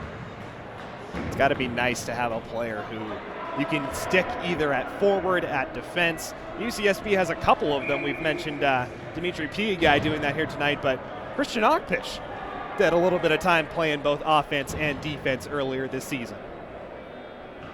Van Duzer, Hyman, Goldser, the power play line for UCSB. As callback chased from the circle in favor of Grinstein, and the defenseman wins the big draw in his own end for CLU. Cerezo to the line for Arudi Union. Takes the hit from behind and gives it up to Hyman. Tried the back pass, callback intercepted though. And enables Cerezo to send it the length of the sheet. 25 seconds remain in the third power play of the game for the Gauchos. Nobody has been able to score a special teamer. Van Duzer dropped it off for Goldson. The late arrival, Hyman. Back for Van Duzer. Sends it to the slot, nobody home. Held in by Blount at the point. Will be kicked forward by Callback. Callback as the third power play has gone begging for the Gauchos. Sends it to the line, Grinstein. Pass intercepted by Blount. Played it forward, Goldser wasn't ready for it. Angled in by Olenek for the retrieval. Vieira, stretch pass up the near boards. Ockpish got a touch on it. Olenek wheels around. Just able to get it through Calcio at the blue line. Now stand up by Aguilar at his own stripe, and able to clear out to neutral ice. Vieira. Slow shovel forward is retrieved by Grinstein. Olenak tried to connect with Smith. Chopped at the line by Ockpish and chopped back in. CLU, as we mentioned in the pregame, 32 goals their last two games. Shot from the line by Slitsenko. Stopped and held by Palmer with 5:15 to go in the second. Well, Kyle, with the Gauchos having scored 30 in the last two and 32 for CLU, 2-0 game at this point, exactly what we were expecting, right? Yeah, more or less something along those lines. Isn't it kind of the old adage in baseball where if you blow a team out in one game, you kind of wish you had some of those runs the next day? I feel like it's kind of one of those situations where both of these teams are kind of due for a bit of a slowdown. Pauliuso may have hit the outside of the post. I think he did. Angled by Slitsenko to the near side corner.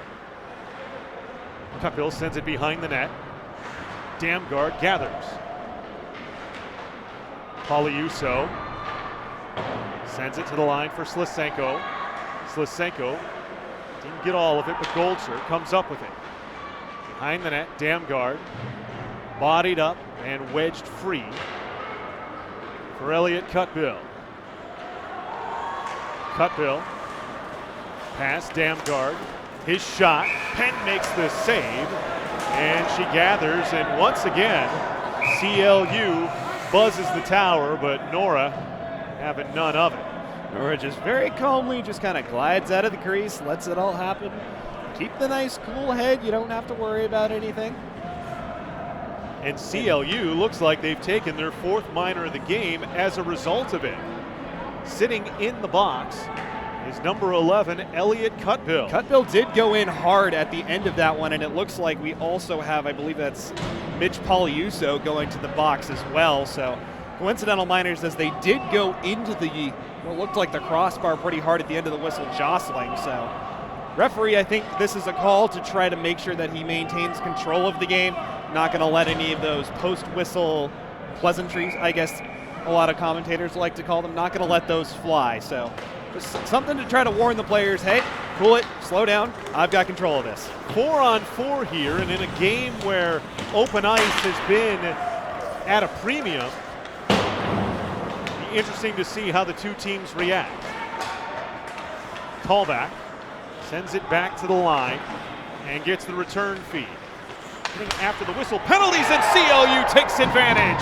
Raymond Evans on the tic-tac-toe find puts the Knights on the board and halves the Gaucho lead. And he was wide open on the far post. UCSB just losing their coverage for just a split second. The defense getting caught puck watching as that battle ensued along the boards, and it's a pinpoint pass across the zone.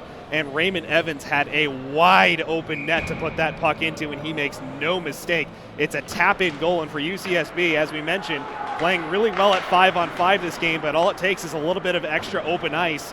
California Lutheran, they capitalize and they get on the board here. Third goal of the season for Raymond Evans, gives the assist to Sean Callback as well as Max Hobro. Barone carrying back the other way for the Gauchos. Barone walks behind the net. 2 Fordham blue shirts on him, and Callback comes away with a steal.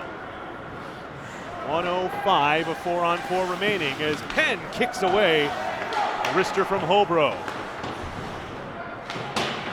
Vieira stopped by Evans, connects with a Rudy Union. Shot save made by Penn, and she'll hold with 3:25 to go in the second period. And it's another shot that she takes up high towards the mask. It looks like it might have got her in the neck protector on that one. So California Lutheran not afraid to shoot high. It's what you want to do against goaltenders that aren't quite as tall as some other ones, but nonetheless, Nora Penn, she's been handling it very well so far. Be Smith and Damgard on the draw here, and Smith wins it. Aguilar was in the shooting hole but couldn't pull the trigger. He has it now, sends it back to the line. Nice stick by Helton to get it for Aguilar. Aguilar shot blocker down by Penn. Blount plays it to the line, but tees it up for a slapper that goes wide of the blocker's side. Long carom controlled by Helton, who sends it behind the net, where Blount will retrieve for the Gauchos. Goldser moves it along for Damgard, takes the return from Vieira. 20 seconds remain in 4-on-4 as Damgard gains the line. Damgard for Goldser, his shot. This is wide to the near corner. Look out here, we got Aguilar the other way. Smith filling the other lane. The late arrival shot, save made by Nora Penn on Jake Holinak. Oh, that's a great save, and there's no rebound as well, which makes that one even more critical. There was a man waiting at the far post for that puck to pop out in the right spot, but Nora, the puck hits her and sticks to her. UCSB still hanging on to this 1-goal lead, 5 seconds left in the 4-on-4. To the line, Grinstein's shot, pinballs back to the point for another slapper, deflected in front by Stevens, high and wide. He retrieves as we're back to 5 aside. Stevens trying to get the return from Cutbill. It goes through for Valois. Now Slisenko. Tulsio couldn't control it. Cutbill wedged off by Slisenko. Same team, boys. Cutbill plays it into the near corner where Stevens moves it back. Tulsio couldn't get it. Grinstein does his shot. Penn caught a piece of it with her blocker. It ramps up and out, and a chance for a breakaway for Ockpish. Ockpish, late man on him, shot save made by Palmer. Great recovery by Ariel Grinstein to force the wrister. I don't think he knew he had a trailer coming behind him. 1:50 to go in the second. Grinstein showing his skating ability. He is extremely fast, especially for a player of his size as well. He's not necessarily a small player, but he did really well to recover on that one, and nonetheless also some great goaltending from Jacob Palmer to come out and recognize that he had that pressuring man and meet the shot before it could become dangerous or before Christian Ockpish could stick handle. Van Duzer tries it cheeky. Stab to the near post.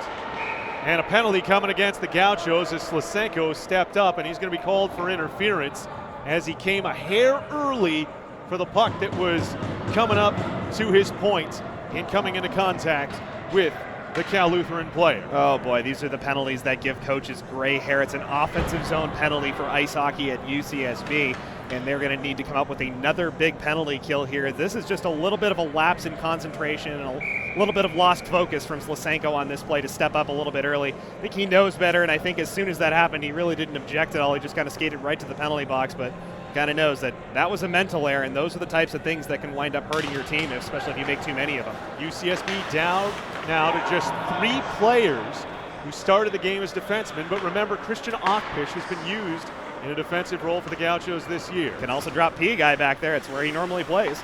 From the line, Evans tries a backdoor find for Jones. He's blocked and cleared the length of the sheet by Blouse. Looking at some carryover power play time, about 23 seconds if the Gauchos can see the final 60 seconds or so of this period out. A Rudy Union. Blount watching him as he curls behind the net. Tries to one-hand feed it for Aguilar. Clear to the line, but it's held. Slapper taken. Penn closes the wickets on Hobro. And another solid save to see that shot right between the legs of 2 pretty big bodies in front of the net. Looks like she had a Rudy Uni in there, and it looked like she also had Sean Callback standing in the way, blocking out the sun. Nonetheless, finding that point shot, and then, as you say, closing the wickets. And again, no rebound, nor a Penn with another solid save. Callback Aguilar, a Rudy Union, the forward power play line for the Knights. Back to the line for Hobro. Switch for Grinstein. Blocker save by Penn. Poliuso couldn't angle it past a Rudy Union. Walks the slot. His shot gobbled up by Penn with 36 seconds remaining in the second period. The Gauchos cannot start clock watching here, Kyle. And if they're starting clock watching in the second period, I think Coach Scott Hires is going to have some things to say about that at the second intermission.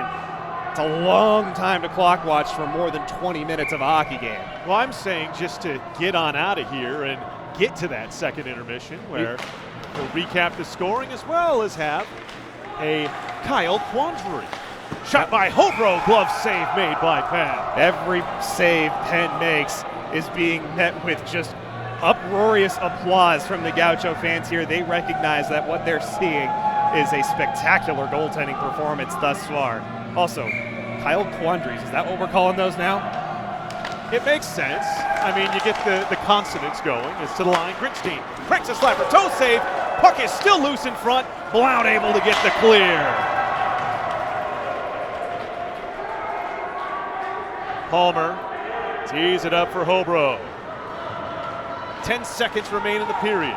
Last rush for the Knights. Hobro shot, save made Penn. Spits the rebound out, but driving in on Penn, Aguilar will draw the whistle from the official. It's the third shot that's tagged her in the mask here tonight. Another attempt to try to shoot up high, and I think it may be an automatic rule where if it cracks the goalie in the mask that you're supposed to blow it dead. That used to be a rule in the IIHF. I know that. It's kind of an old carryover rule from back when the goaltenders didn't used to wear that really good solid Kevlar helmet that they wear nowadays, but referee may also be trying to make sure that she's all right. They're perfectly within their jurisdiction to do so. The official having words with Callback before the puck drop that Ockpish wins, but Callback shot, Penn makes the save.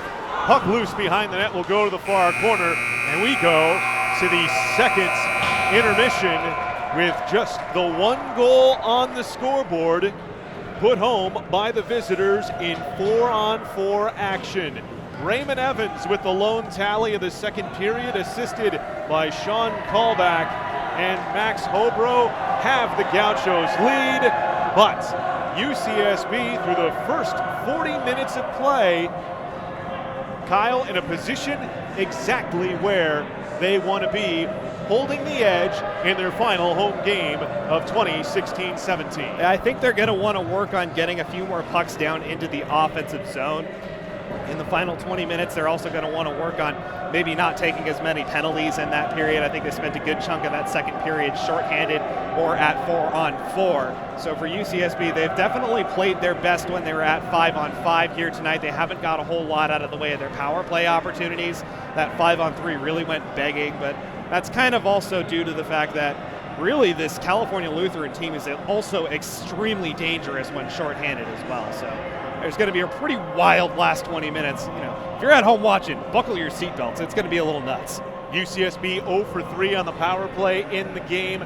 Cal Lutheran will have 23 seconds remaining in their 4th power play of the game when we return for the 3rd period of play. We step aside for the 2nd intermission from Ice in Paradise in Goleta.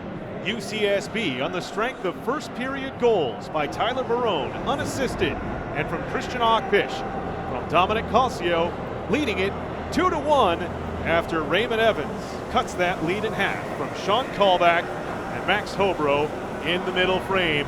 2-1 UCSB.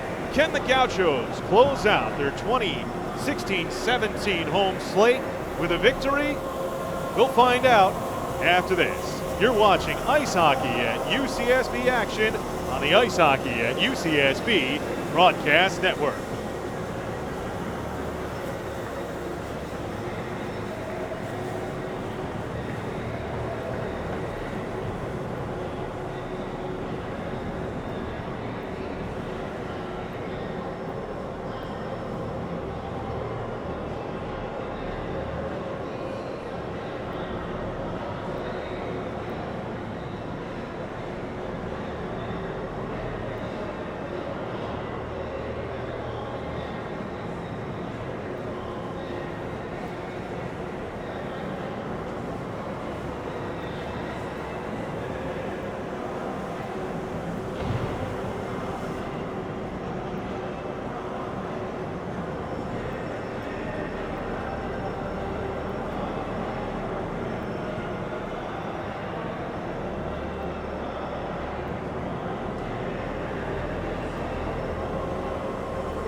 Second intermission here at Ice in Paradise in Goleta sees ice hockey at UCSB leading California Lutheran University by a 2-1 score thanks to a pair of first period goals by Tyler Barone and by Christian Ockpish that came 32 seconds apart in the first minute and 31 seconds of the game.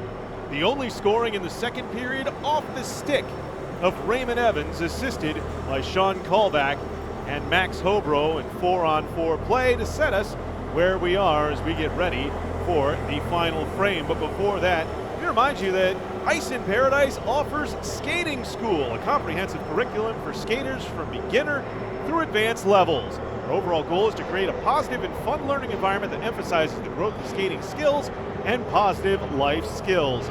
Registration is for an 8-week session, which includes weekly 30-minute group lessons, weekly 30-minute free practice sessions, a weekly free public session the day of the class, and free skate rental for the first semester. It's $145 for 8 weeks, with a 10% discount for each additional family member. Both beginning and advanced classes are offered on Tuesdays from 4:45 to 6:30 and Saturdays from 11:30 to 1:15.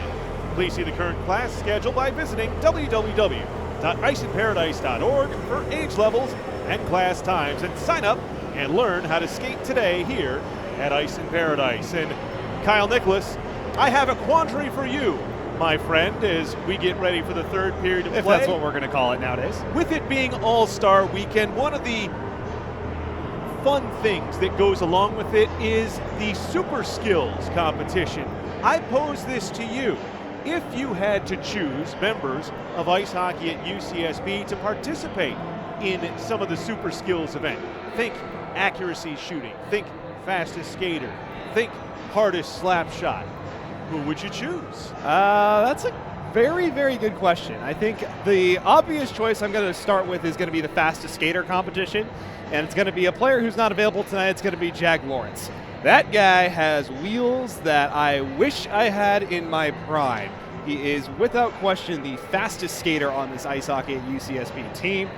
And man, is he fun to watch when he turns on those afterburners. He can move across the ice like really no one else on the team can. So I think that's a pretty obvious choice. Let's see. I'm going to go with a tougher one now. Let's go with the shooting accuracy. It'd be pretty easy to give that one to either one of the Mooney brothers or Cooper Spears. I'm going to go out on a little bit of a limb with this one. I'm going to give that to Jesper Damgaard. He has shown on numerous occasions he's got the hands, he's got the skills, he's very classically European trained, and he's told us a few times that he doesn't feel like his style really works with this North American game. I think it's just because he's not necessarily used to some of the body contact out there, but boy, when you put his stick handling skills out there and certainly his shooting skills, when he gets those opportunities, man, he can pick those corners right there with the best of them. I'm going to give that one to him. And then if we're going to go with the hardest slap shot, I'm at a little bit of a toss-up with this one.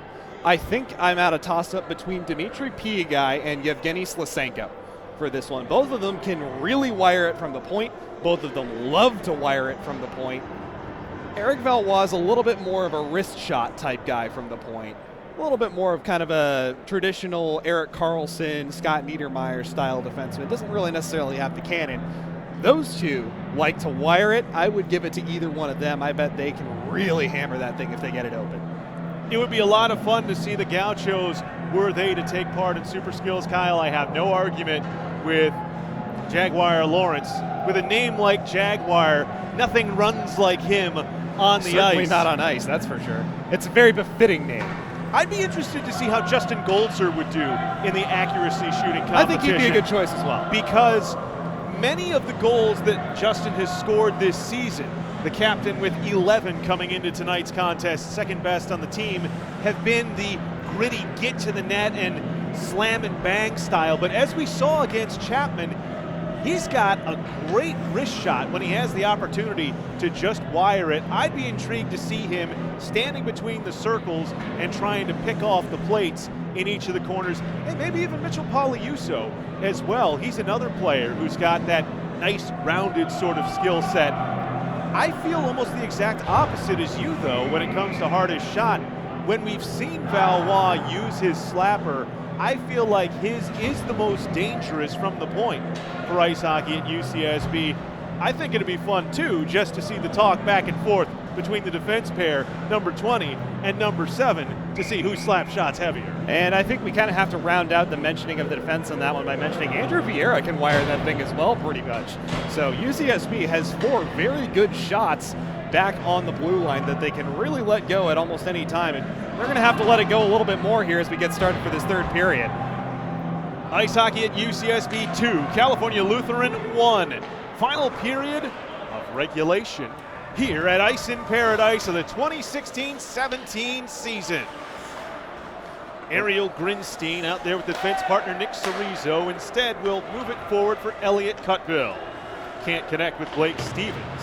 Fresh sheet. Remember, CLU had the power play to begin the period, but that has since been killed, and the Gauchos are 4 for 4 on the PK tonight. Damgard out of the box, giving Grinstein grief, and able to create the turnover. Played through the slot by Pauliuso to the near side boards where Callback retrieves. Goltzer leans in on him, but the give is for Stevens. Stevens' shot deflected, rolls in on Penn, and she'll just top it off.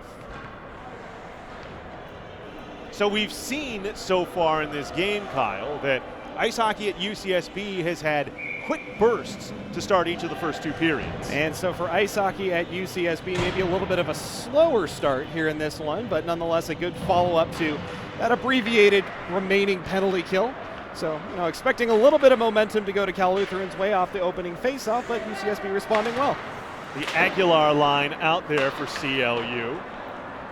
As the puck shot on the wrong side of center, but won't go far enough for icing as Slisenko give the puck away to Smith. Looks like there's a little water still out there on the ice.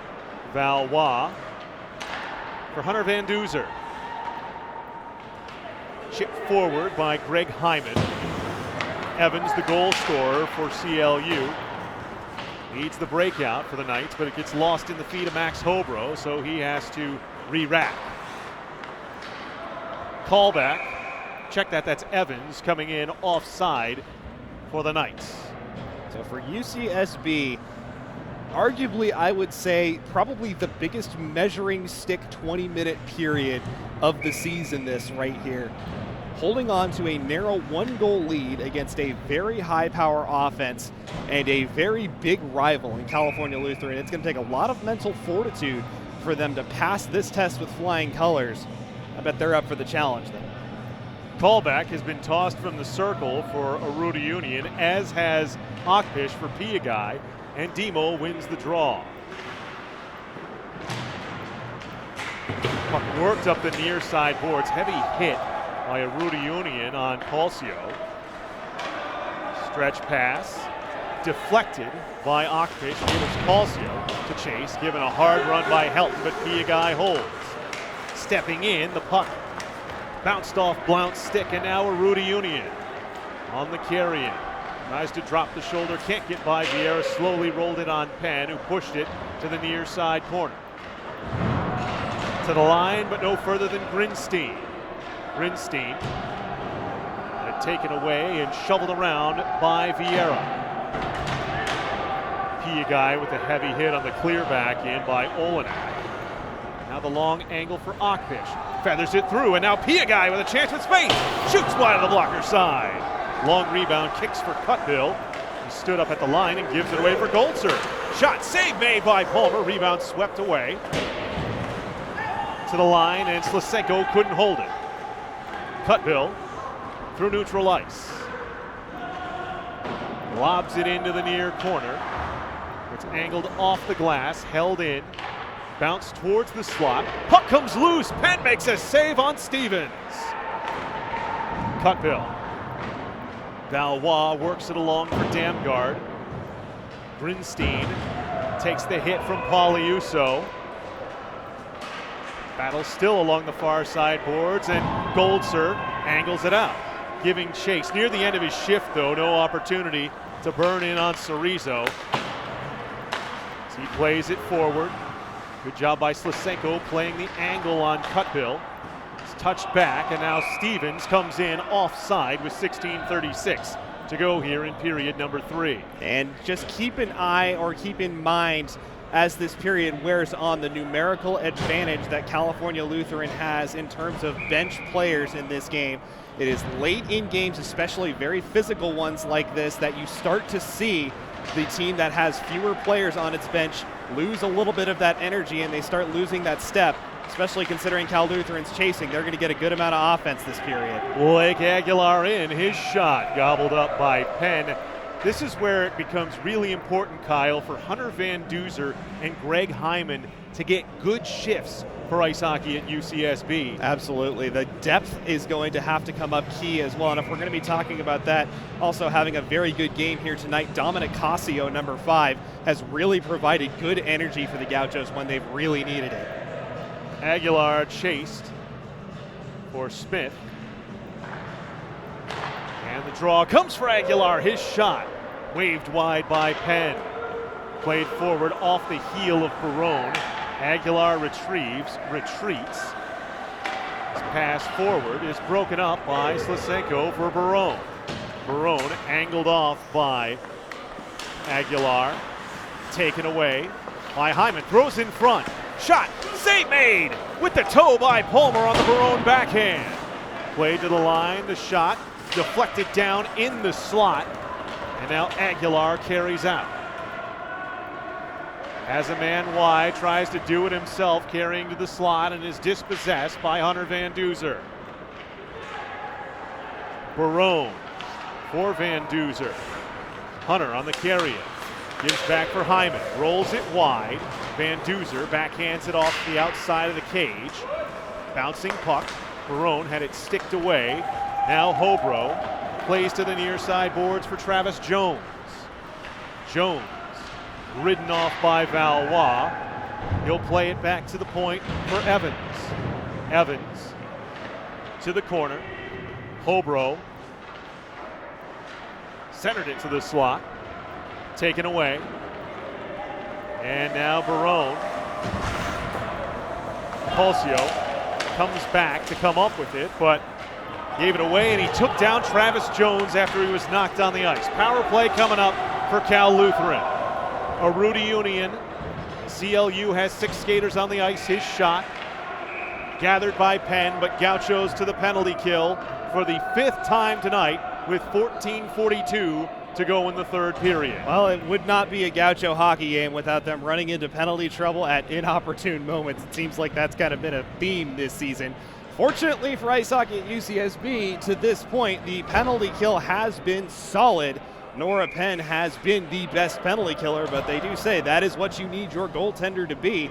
And boy, are they going to have to come up again big here, just hanging on to that 1-goal lead now in the 3rd period. Calcio for tripping as Grinstein gives it up for Aguilar. Callback for Aguilar. Looking for something to develop, gives for Grinstein. Slapper through traffic. Knocked down in front and ultimately cleared by the Gauchos. Jacob Palmer has been the less busy of the 2 goalies. Watches forward as Blake Aguilar gives it up for Sean Callback. Can't connect with Cutbill. Elliott will re-rack. Give for Danny Helton. The defenseman dove down low, clear to the line, held by Cutbill. Aguilar. Stub shot, backhand in front by Helton. Penn made the save and the rebound swept down the sheets. Palmer trying to catch him in a change. Cutbill, Aguilar tried to touch it for Helton, didn't know where it was. And now here comes Goldser. Man in the middle, gets it to him. Poliuso, blocker saved by Palmer. What a stop. Remember that one with 50 seconds remaining in the CLU power play. Grinstein stretch pass connects with Callback. Tried to leave it for Cutbill, now will curl himself. Facing the check of Poliuso, gives it up, and the Gauchos get it out. 25 seconds remain in the 5th night power play of the night. Hobro. Evans has Smith behind him, gives it to him. Smith blocked by Barone, but gets the bounce. Big hit, but now Cutbill with it. Cutbill has the trailer, tried to get it to him too late. Slisenko intercepts, and the Gauchos have killed off the power play for California Lutheran. Oh, and getting a little lucky, overcommitting to that hit in the defensive zone, leaving Cutbill wide open in front of Nora Pent. Great defensive play from Slisenko to cut that pass off. Barone now with it at neutral ice, drops back for Van Duzer. Van Duzer engaged Smith, but gave it up for Olenek. Hit it off the helmet of Hyman, and the linesman, the official actually, on the near side boards will rule that it broke the plane, and thus the Gauchos offside with 12:21 to go in the third. I think they're actually going to rule that that one went off of the hand of Greg Hyman before getting picked up, so because that was in the offensive zone, that's being deemed a hand pass nonetheless. Not much of a difference as the face-off's in exactly the same spot, but nonetheless, ice hockey UCSB, another spectacular penalty kill, and as you say, remember that save that Jacob Palmer made on Mitchell Poliusa.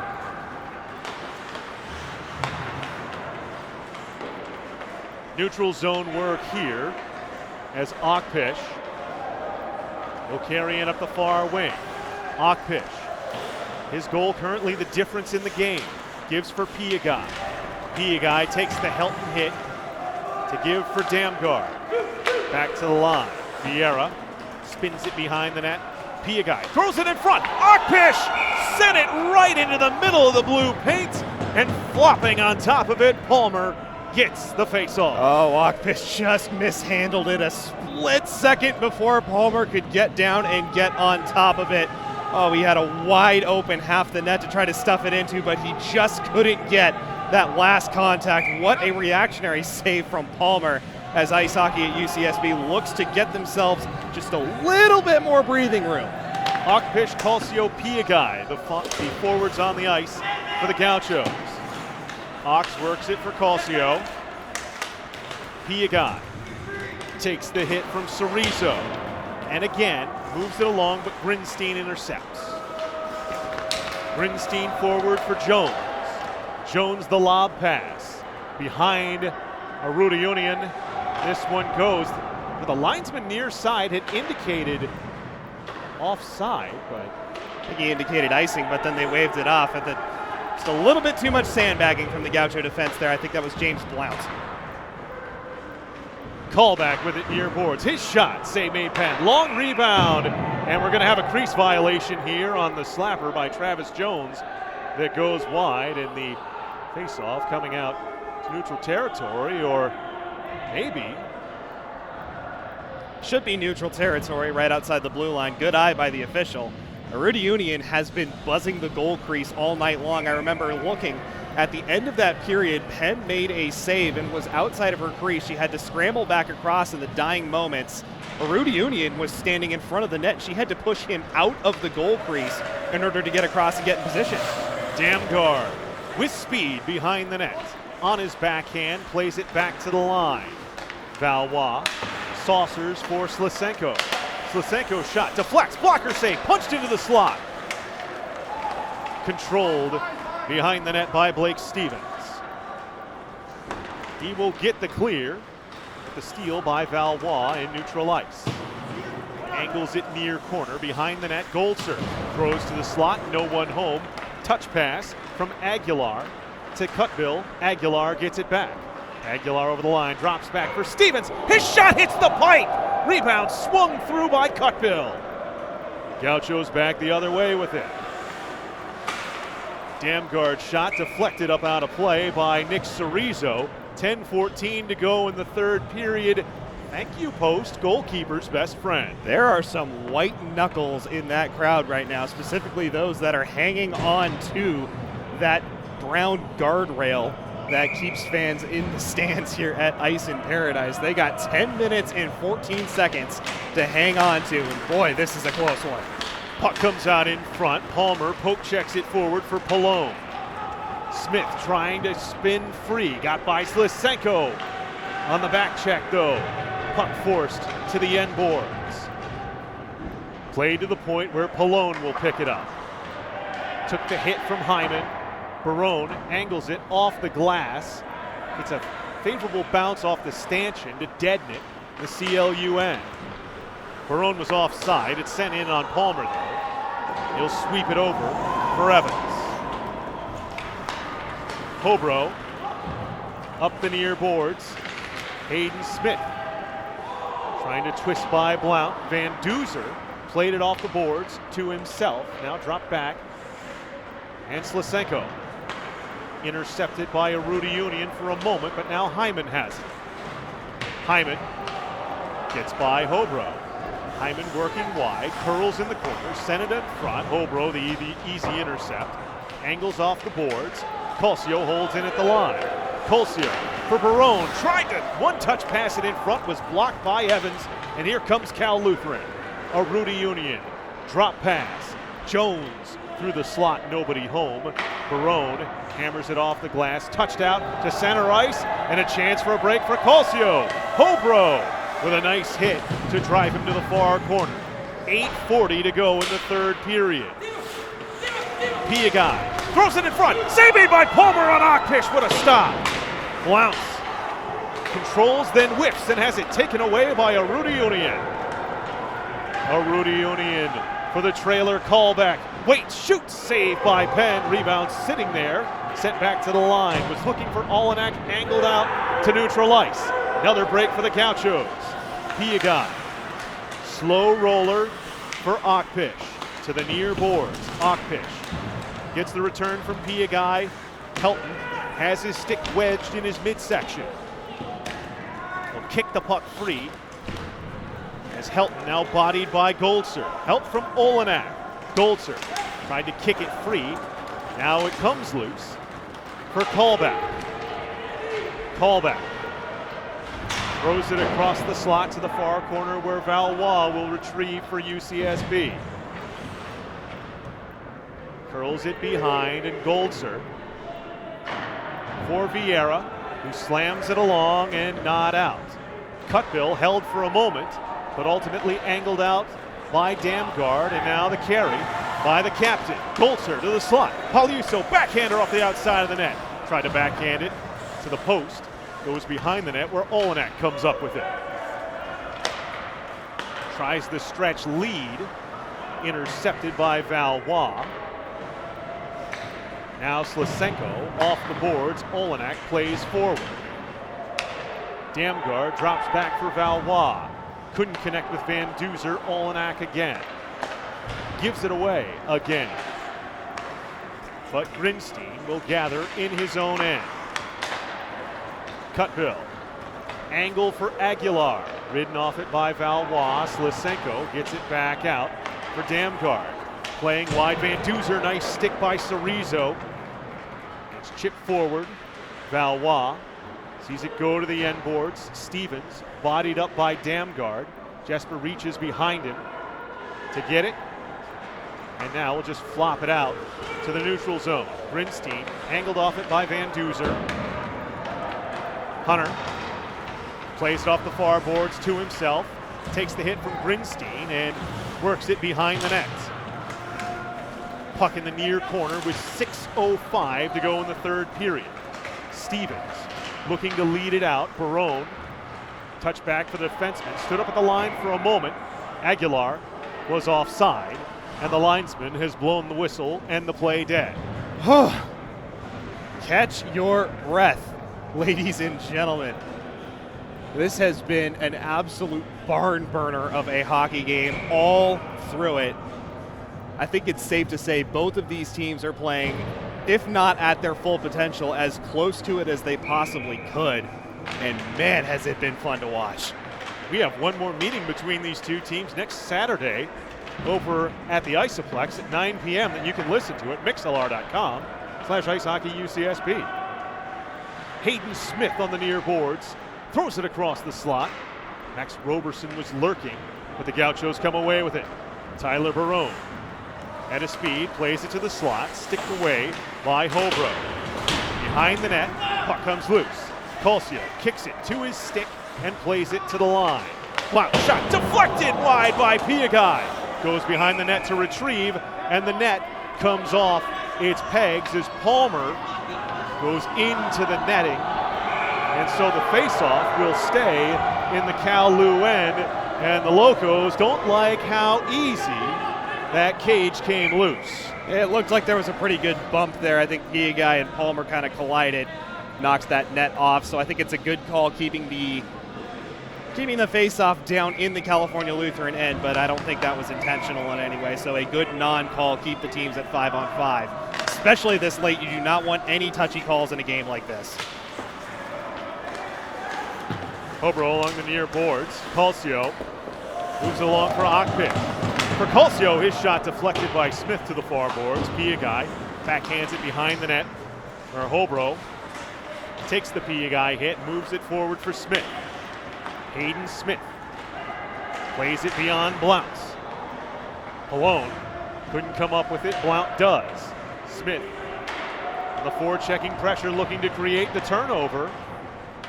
Now in a puck battle along the far boards. Blount wins it. Switch it to the near point.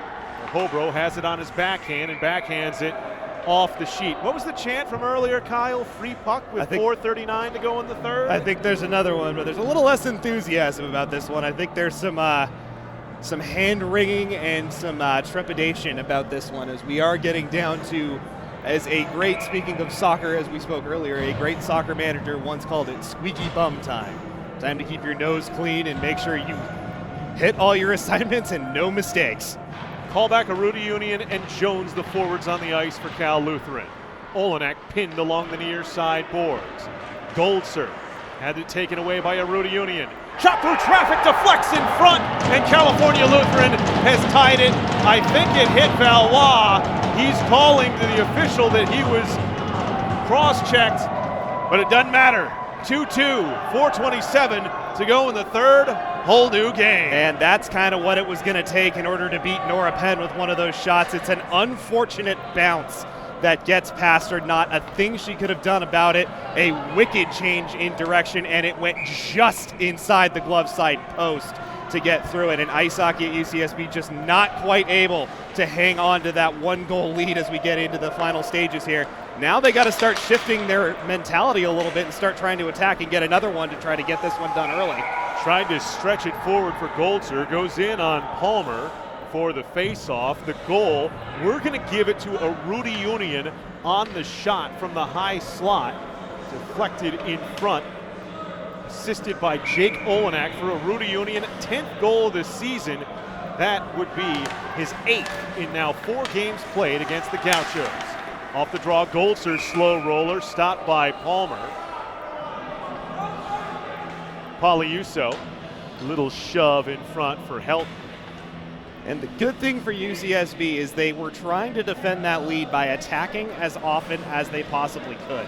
So that goal comes, I don't want to say against the run of play, but it wasn't the result of an extended period of California Lutheran pressure like we saw in that second period.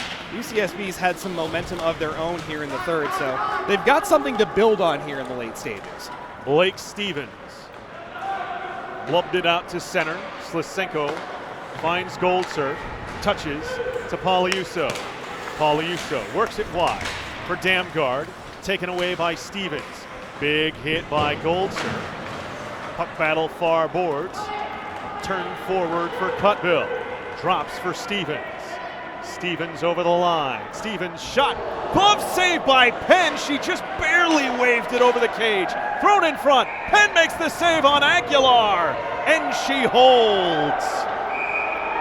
And after the fact, Valois sending Aguilar into the crossbar.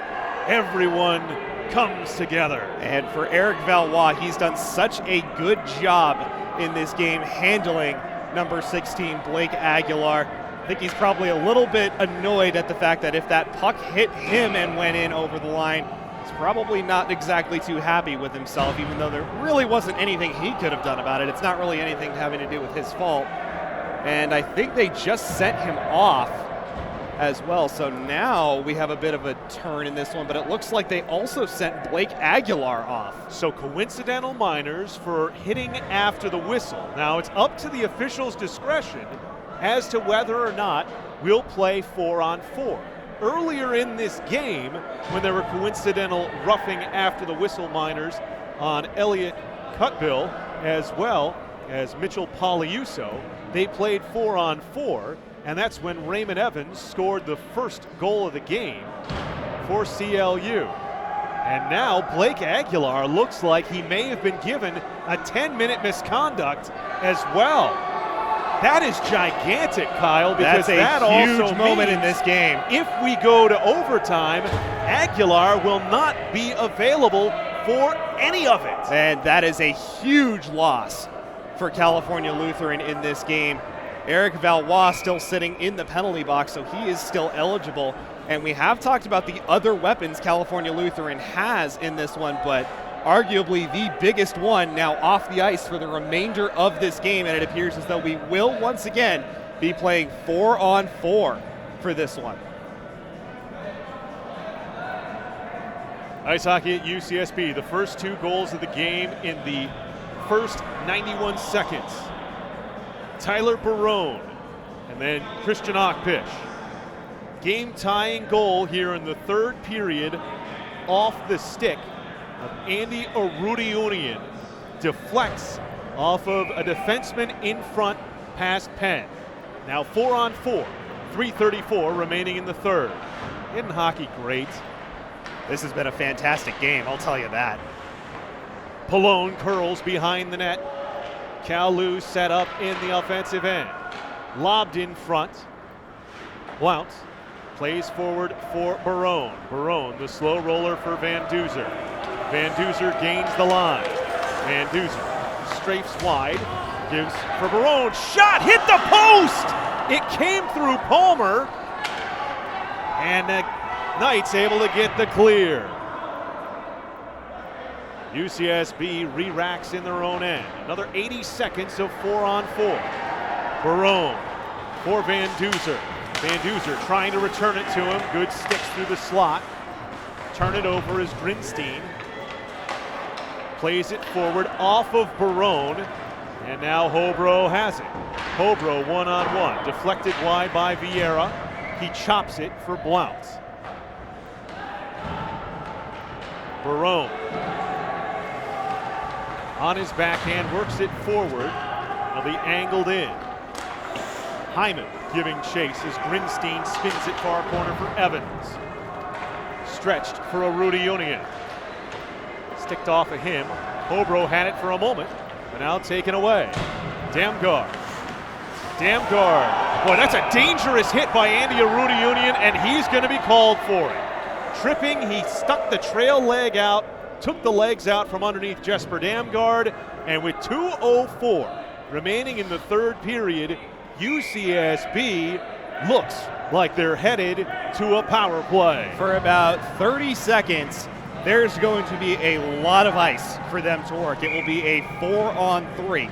After that, it will then be a 5-on-4, and barring no changes in scoring, it will be 4 seconds left in this game when the teams go back to even. Now UCSB is going to be feeling the loss of Eric Valois for the next 30 seconds. Valois, a great offensive setup defenseman, but nonetheless, they do still have Andrew Vieira they could throw over the boards, who's very good at playing this sort of open ice, offensive, free-flowing hockey. Probably due a little bit to the fact that he is one of the better defensemen for the roller hockey program here. And you mentioned Andrew Vieira. When it comes to defense scoring for ice hockey at UCSB, none have contributed more from the back end than the sophomore, number 11. An economy and economics and accounting major, Vieira, 2 goals, 12 assists this season.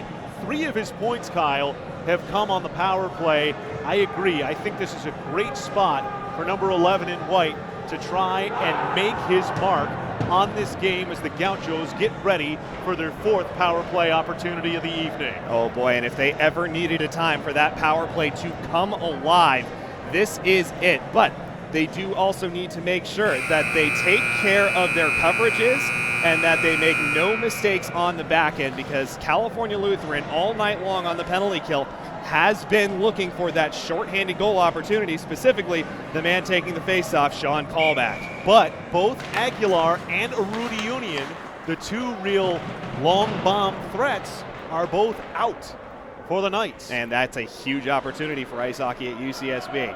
Slisenko, Ockpish, the 2 defensemen, with Poliuso and Damgard. Jesper on the carry-in. Plays back to the point for Slisenko. Give back for Damgard. Shot! And a save made in the crook of the elbow by Palmer, and he holds 6 seconds remaining in 4-on-3. 100 seconds remain in regulation. And we've talked about the importance of having that shot stick to you with no rebound. For Palmer, perfect on that one, getting it right, as you said, in the crook of the arm. But once again, no rebound. It sticks to him, and they get the face-off. And Cal Lutheran is able to win it and get it over the blue line. Huge defensive zone win and clear by callback. Now, the Gauchos with a 5-on-4 advantage for 1 minute and 20 seconds. Valois for Akpish. Slowly rolls it in, or Hayden Smith sends it to the front. It'll be sent out by Danny Helt.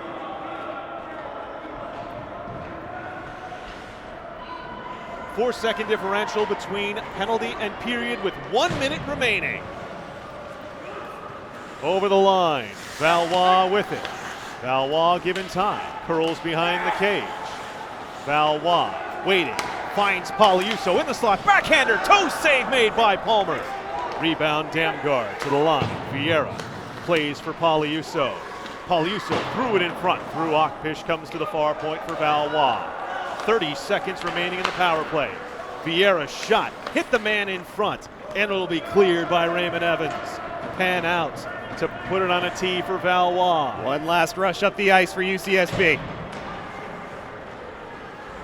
Damgard dances across the line. Played to the far corner. Off pitch, 15 seconds. Poliuso went for the hit, couldn't come up with the puck. Nick Cerezo does, and plays it the length of the sheet.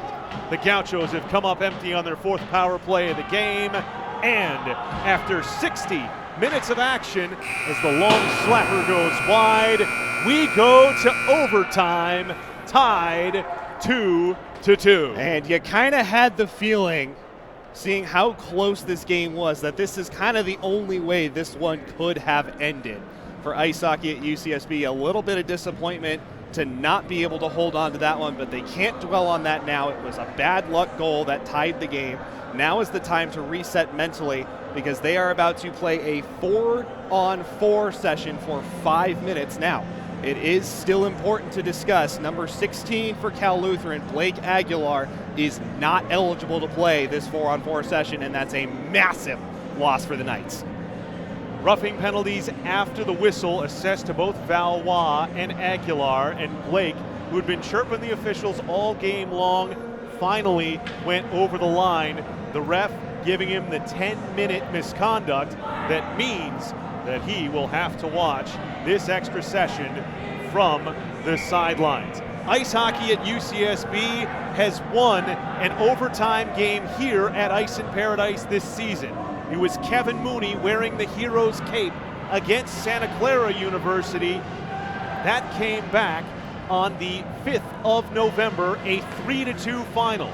Do they have another hero tonight that can play the role of Cam Patterson last season in the NCHA semifinal of the California Collegiate Hockey League? Aside from the score in this one, this game has a lot of the same feelings of that one just being close all the way through and full of drama. Let's see how this overtime unfolds. Valois pestered by Pallone. Played behind the net. Golter sends it back behind, where callback comes away with the steal. Pallone pivoting away. Tries to throw it to the slot. Deflects back behind. Pallone looking for the return feed. Rinstein blows a tire. Maybe a chance for a 2-on-1. Barone across the slot, overled Andrew Vieira. Vieira, go for Goltzer. Waits, shoots off the pads of Palmer, back to the point for Blount, who plays forward. Vieira tried to send it through the slot. Blount comes up with it, sends it back to the point where nobody's home. Blount for Vieira, and he'll hammer it hard back around. Hobro lost the puck. Goltzer in front. Barone shoots. He scores! And the Gauchos win the season home finale in incredible fashion. Rain the tortillas. Head bop Barone. Second of the game for Tyler, and UCSB tops California Lutheran University in overtime, 3-2. What a game, what a finish. It's Justin Goldser who creates the turnover in the defensive zone, finds Tyler Barone alone between the circles. Palmer got a piece, but not enough. And ice hockey at UCSB avenges a 7-4 defeat at the Isoplex on November the 19th with a thrilling 3-2 overtime victory tonight over the California Lutheran University Knights. The rubber match coming up on Saturday, February the 4th at 9 p.m. Each of these teams have taken one in the season series. UCSB now 9-5-0 on the season, stops a 4-game winning streak for California Lutheran and puts themselves in tremendous position to finish off the season and perhaps claim a conference championship in their first year of ACHA action. The Gauchos salute the fans as Kyle talks to the man who got it done at the start and ended it tonight for the Gauchos, Tyler Barone. Thanks, Eric. Down here with the game-winning goal scorer, Tyler Barone. Tyler, scoring the dramatic overtime winner in such a heated rivalry, such a close back-and-forth game in front of all these fans that were just raucously loud the whole game. How are you feeling? I'm feeling pretty great right now. We battled hard the entire game.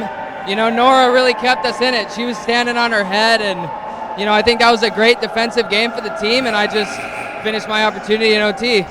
Without question, I don't think you can understate what Nora did here in this game. Now, what kind of message do you think this sends, knowing that the two of you guys are going to see each other again in about a week's time down in Simi Valley? It wasn't necessarily the best of contests when you last time. What message do you think this sends going into that game next week? Oh, the message I think it sends is we're the best team in the league here. These guys beat us last time, but we showed them what we're all about, and we're about to go beat them again next week. I like the confidence. Thank you, Tyler. Congratulations. Tyler Barone joining Kyle Nicolas post-game for the player interview. You can be sure that the Knight faithful who've been joining us here on the Ice Hockey at UCSB Broadcast Network are going to make CLU abundantly clear of the words of the Gauchos. But Tyler makes a great point. This was a game that ice hockey at UCSB really needed to win, as thus far this season in the Pacific Collegiate Hockey Association, the Gauchos had lost 2 games. They'd picked up 8 wins, now a 9-2 mark in the Pacific Collegiate Hockey Association standings. It puts them with 18 points and in a great spot as they close out the season. Kyle, you couldn't have asked for a better way to close out the home slate of the first season in the ACHA for ice hockey at UCSB. What a home slate of games it was. UCSB dropping the one decision on this ice, and that was the one game to Chapman back in, I think it was October. The 29th. The 29th of October, yes it was. What a game. I'm still sitting here and I'm still kind of blown away at what we just saw. That was, without question, one of the best games I've ever had the opportunity to be on the mic and broadcasting. That was one of the best games I've ever even seen. That was fantastic hockey from both sides. There was drama both directions. late overtime heroics. And, for Gaucho fans out there watching, I don't think there's anything sweeter than seeing the team come away with the big W, especially against a big rival. Tyler Barone opened the scoring 59 seconds in. He wins it 61 seconds in to overtime in scoring what was his 7th goal of the season. And for a player, Kyle, who has been the team leader in assists for much of the year, 13 helpers, tops on the squad. We've seen his ability to score, but more often than not, it's teeing up his teammates.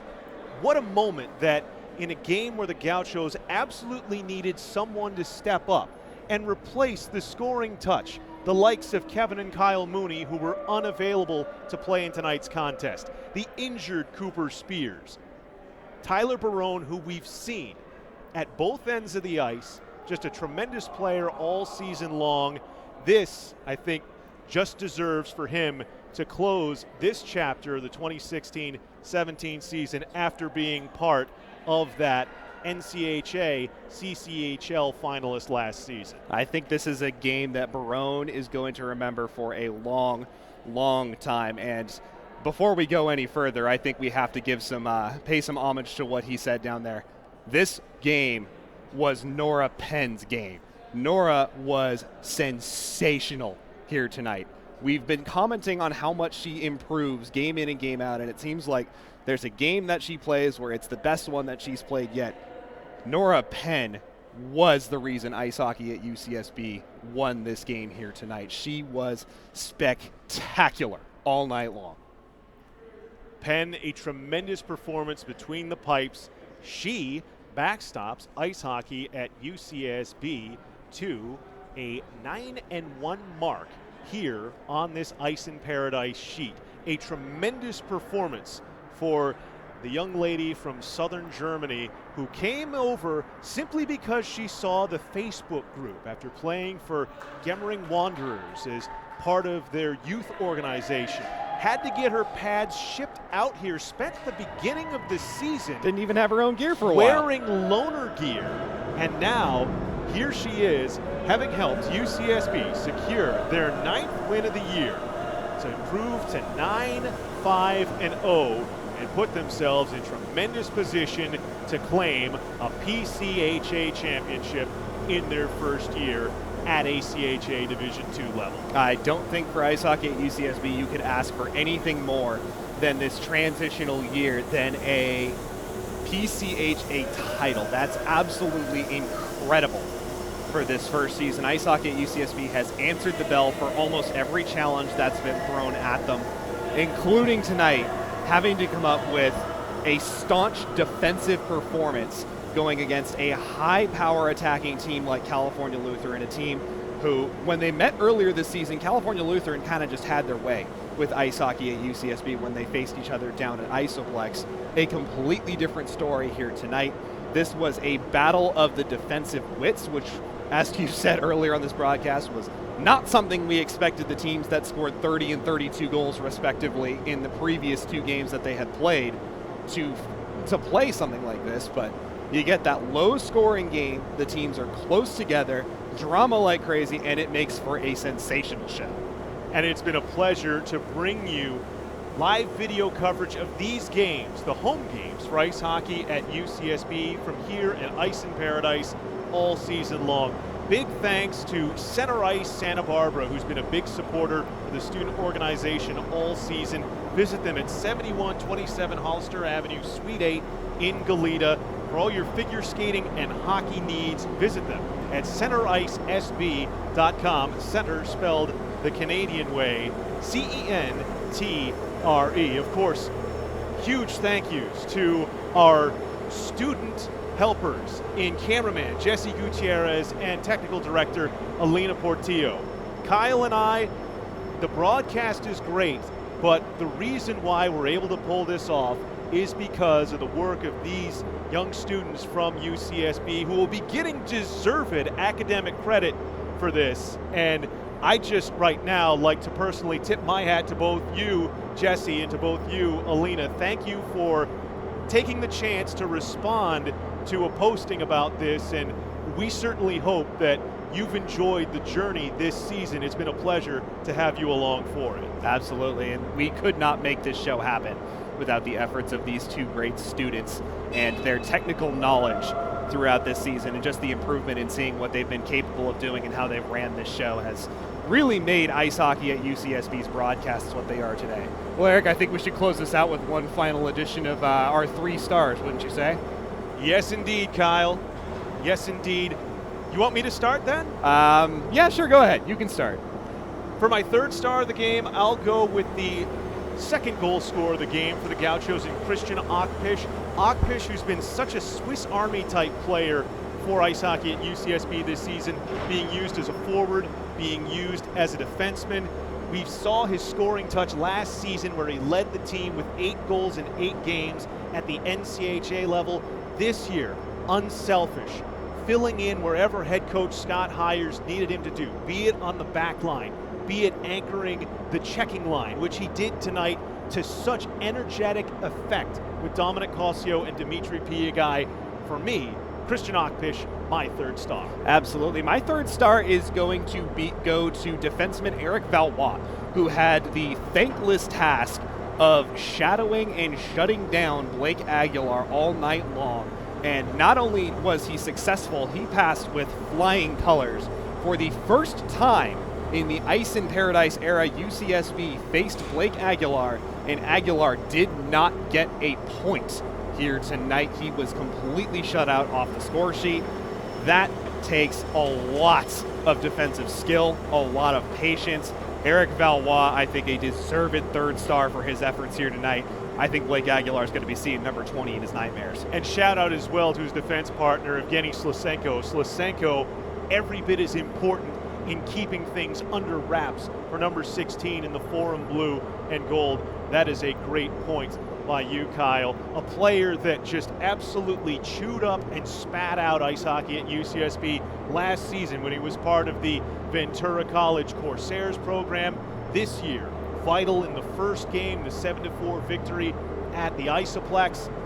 The defense, after slowing down Heikki Veeranta at Chapman at the KHS Ice Arena, it almost seemed like it set him up to shut down Aguilar tonight. Your 2nd star. My 2nd star of the night is going to be the game-winning goal scorer, Tyler Perrone, who I thought had himself a great game all through the night, aside from the fact that he did get the 2 goals, scoring I believe it was the first goal of the night, opening the scoring, and then again, as you mentioned, closing it off as well with that dramatic late game winner.